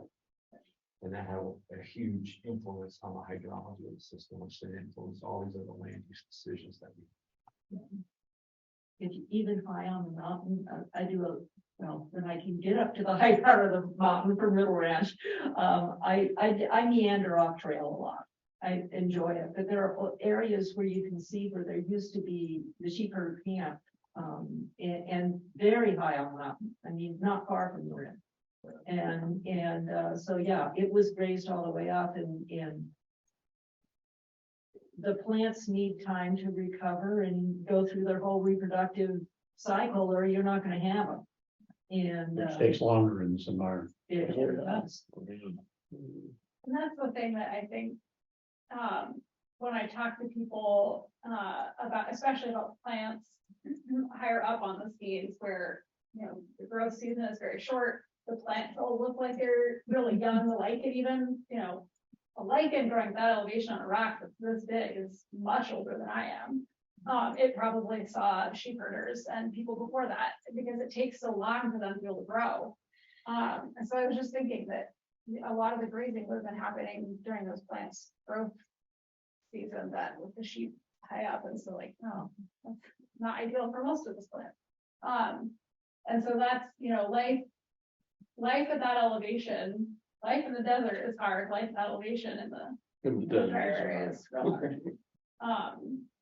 And this is not necessarily Steens related because I don't remember if there are any where else they're found in Harney County, but there's actually a crawdad population on the refuge that is a remnant population. They're super cool. They are spotted, and they have little hairs on them when you look at them really close. And they are a remnant population of a Snake River population of crawdad. So they ended up in the springs at the northwest part of the refuge, way back when the Snake River used to connect to the lake. It's like a pretty cool thing to think about, these crawdads who their closest relatives are. Lake or Yeah, west of northwest-ish of Harney Lake even. up there around Silver Yeah. Creek and those springs Yeah. up there. Yeah. It's like the first time we saw them, I thought, how did these crawdads get in the spring? And then when I started looking into them, I was like, wait, these are like a remnant population of how long ago would they have been connected to that? That's a fun fact. The geology. Yeah. 10,000, 100,000. The glaciation would have been 10,000. And so The last glaciation. Yeah. I'm trying to think the Malheur Gap. I cannot remember how many years ago it was that the river connected to Malheur. So Malheur Lake used to connect to the ocean via all these other rivers on the Columbia. And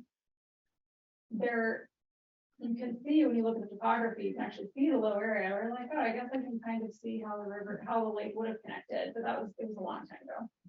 And I know that there's been a lot of archaeological work down there.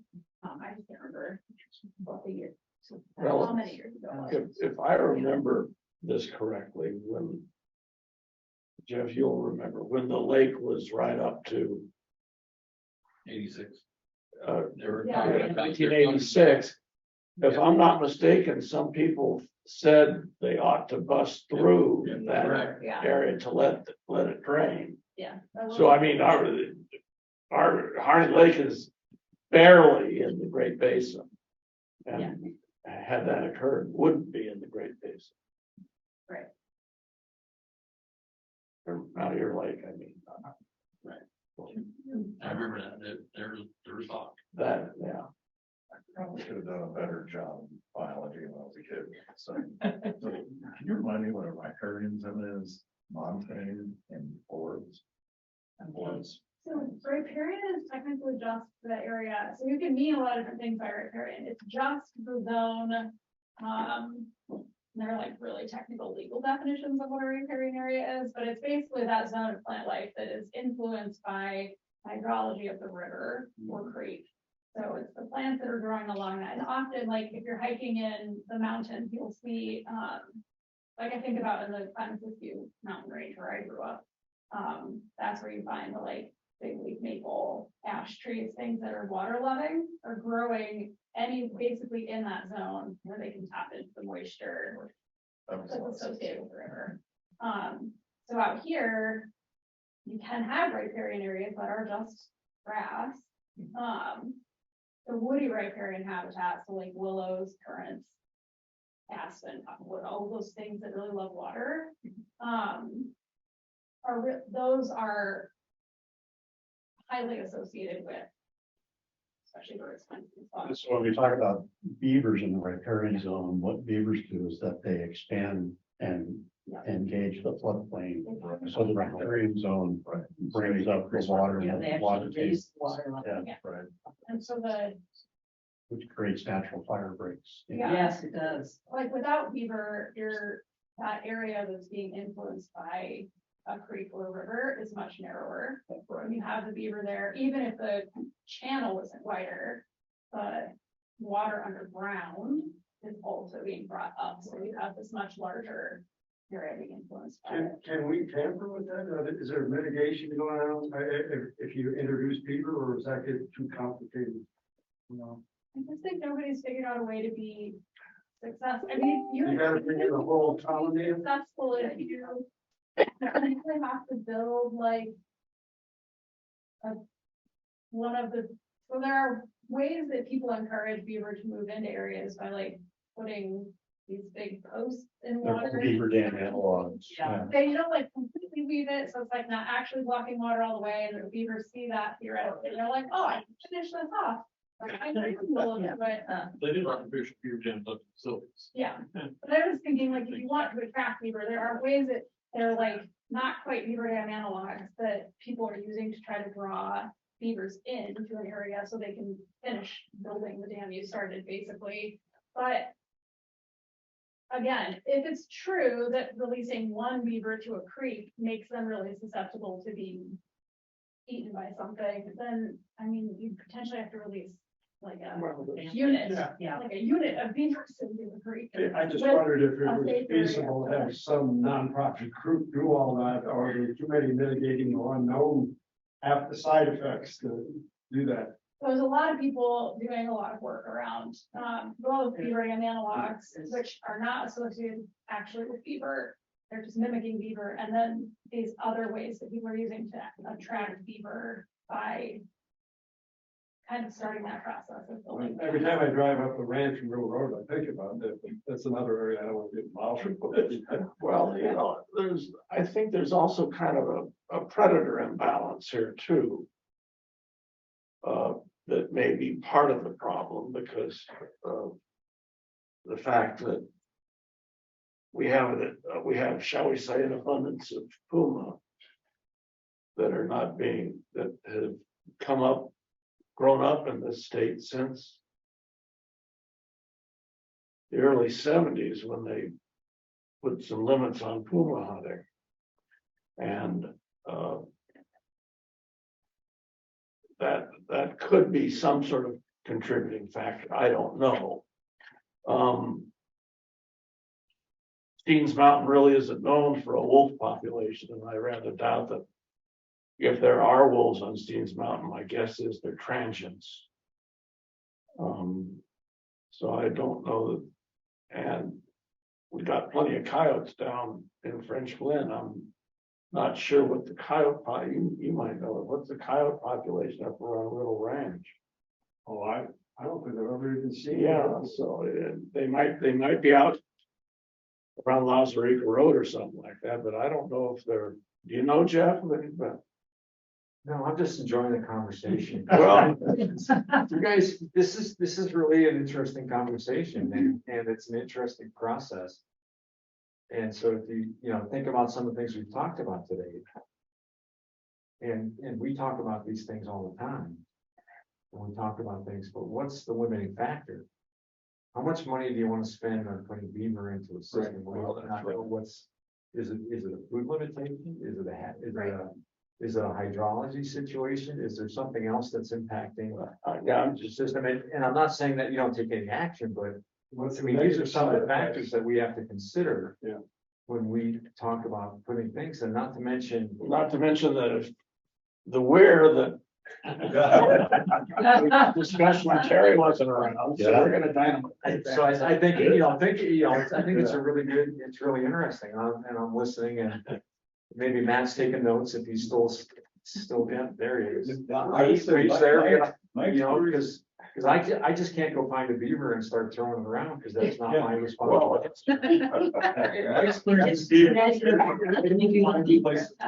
Well, that's And they're gonna- W's If there's responsibility. food, I've seen streams this big, okay, backed up in a ponds, okay? They work their way up, it's amazing, back in New York, you go in the middle of nowhere, these tiny little streams, and there's a beaver pond, there's a beaver pond. They'll figure it out on their own. I think the issue, this is my non-mammologist understanding of beaver and like some of the smaller creeks, especially on Steens, is that historically there could have been beaver on those creeks, but the removal of beaver, which kind of helped make the like the woody riparian vegetation they depend on decline along a lot of those creeks, has created a situation where beaver are not going to go back to those creeks because there's not willow. The creeks are shallow and narrow, and there's not a lot of shelter from predators. And so I was just thinking about this, like, yeah, you can't just go throw a beaver up on the road. So I'm like, well, I guess you'd have to do, theoretically, if you planted willow and put in some sort of like partial beaver attracting whatever, then maybe they would find it, because there would be food and something that makes them be like, you can stay here and be safe. It's sure enough information to tamper with Mother Nature. We keep screwing around with this all the time, like coyotes and wolves and. It's the biggest issue we ran into on the refuge, trying to figure out how to build, what they call beaver deceivers, which is basically like, I'm gonna block you from being able to be in this culvert. Was that a lot of the work being done around beaver that we could find anyway, it's not being done in a place like Harney County, Steens Mountain, not your refuge. And so you're looking at these like kind of unique circumstances compared to where a lot of beaver work is happening. And so, yeah, I don't know. Well, if you go back to those two wonderful movies that I sent around that are on YouTube, there's that case of the beaver that came around the mountain and went back up the stream.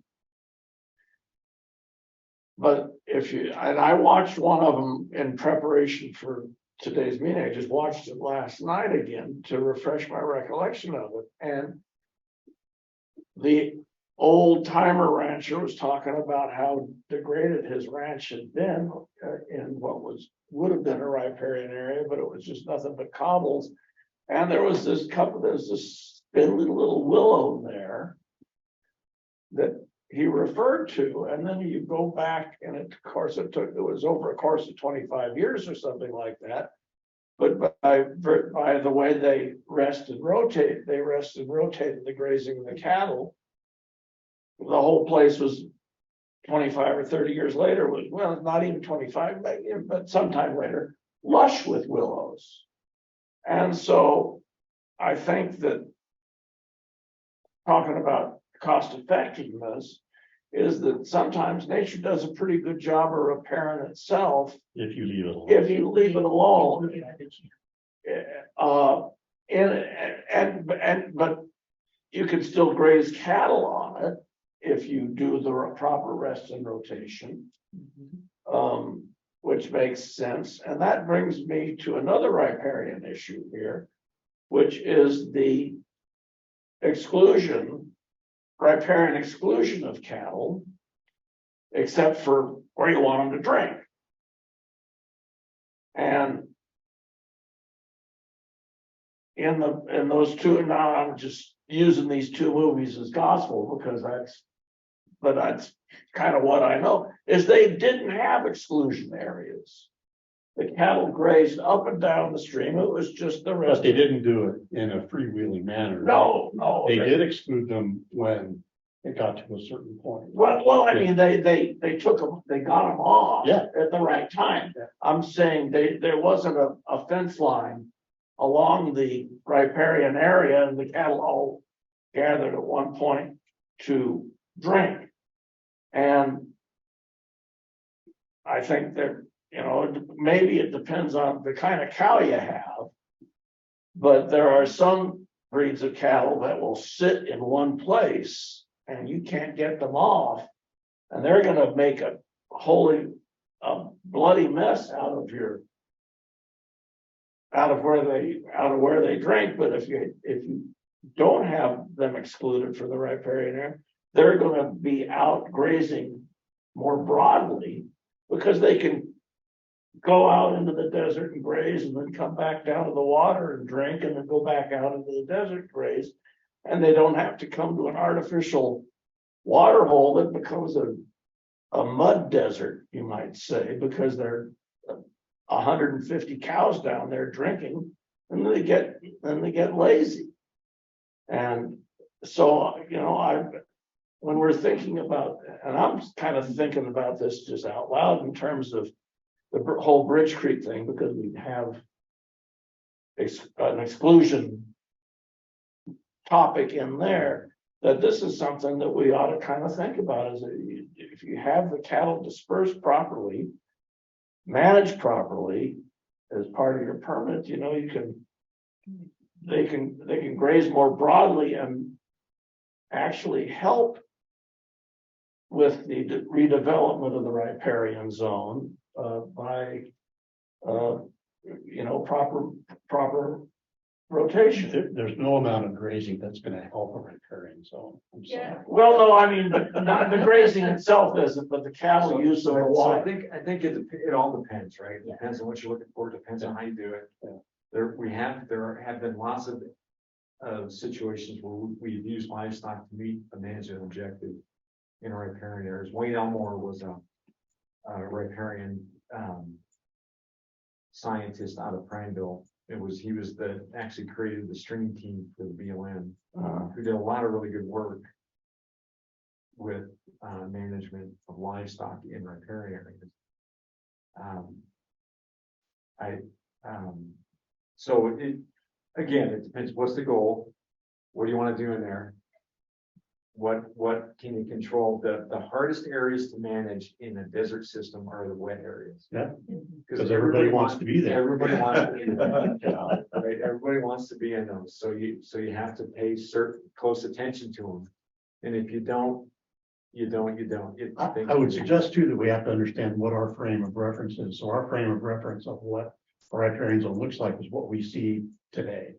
And historically, what a good riparian zone looks like isn't that. Right. It's something substantially more developed, right? Where we have beavers and connected floodplains and side channels and lots of different types of vegetation. So with all of the different types of grazing that's gone on over the last 200 years or however long it's been there, our impression of what the riparian zone should look like isn't really what it should look like. Exactly. Yeah. And it's a question of your priorities too. What are we trying to do here? Yeah. What are we trying to do? Well, I mean, from a rancher's perspective, I want to maximize production. Sure. And, utilize the grazing area as much as I can. From a fish and wildlife perspective, we want to encourage the riparian zone to develop more like its natural state. And so that the birds and the fish species survive, and we can encourage beavers back in, because now there's willows and all this other stuff available for them to eat. So you're right, it depends. And this is where the multi-use thing. So you can maybe develop a grazing plan without having a fenced off area, but a fenced off area does provide a place for cattle to drink, but it allows the riparian zone to redevelop as much as it can outside of there. Right. And I think it's a tool, right? It's think of them as tools Yeah. in the toolbox. Yeah. And for certain situations, you wouldn't use a screwdriver to try and take a nut off of a. No. Well, that's where God invented the cowboy. So I don't want to cut anybody short, but we're kind of getting past Teresa and Karen. Yeah. You guys. We're meandering. I think we covered a lot. And everything else. So not to go down the rabbit hole of beaver too much, there's a book out by, I think it's Barry Goldfarb. It's called Eager. Yeah. Whether it's the best science ever or whatever it is, interesting book to read. And it talks about the history of Yellowstone, beaver across the United States. And it's fast. I found it fascinating, just some of the things. And it talks about relocation, and it talks about. Yeah, the story of how beavers were extirpated in the West and why is fascinating. It's called Eager. Yeah. It's a good book. So, I mean, we can talk at length about it at some other time if you guys would like. Unless you're a duck. Except ducks depend on beavers, like, I don't know. There's a lot more ducks where there's beaver ponds. I don't want to drag this on too long. The only other point I want to make is that talking about the woody riparian areas, a lot of the specialists we have on Steens and now here are birds that are nesting in super random places like the black rosy finch on rocks. But the majority, like percentage wise, of songbird species in particular that are nesting out here, they're nesting in aspen, willow, and those woody riparian areas. So it's one of those things that, like, I often find myself, it's easy to get fixated on those species that depend on these like one special habitat thing, but the preponderance of species that are coming out here are coming to Steens because of the aspen and the willow and whatnot. The wet areas. Yeah, and so that's like a thing I always like to keep in the back of my head is that, yeah. Well, that kind of goes into our juniper reclamation too, because areas that are dry right now get considerably damper upon the removal of juniper, at least in some places. I mean, just see it right on the North Loop Road. It happened within a year. You know, and continued removal or reclamation, I guess is the proper word. Reduction of influence. Huh? I've used that one before. I was what? Reduce its influence. Reducing the influence. I've been accused of hating juniper. I really don't hate you. No. Do you guys think this is a good ending point for the day? Yeah, Mike mentioned water. Huh? Okay. Kind of long. I know. We will round up and adjourn for today. You guys can leave everything in here that you would like for tomorrow. We're gonna start at 8:30. So please be on time. Perhaps bring some sustenance in case our panel discussion or other things go longer and we have to sit through lunch and get ourselves out of here a little bit later. I'm looking forward to the panel because I've never heard all those folks together at one time. Yeah. That's gonna be interesting. Good suggestion. All right, you guys have a great evening. See you, Zoomers. Tara. The recording has stopped.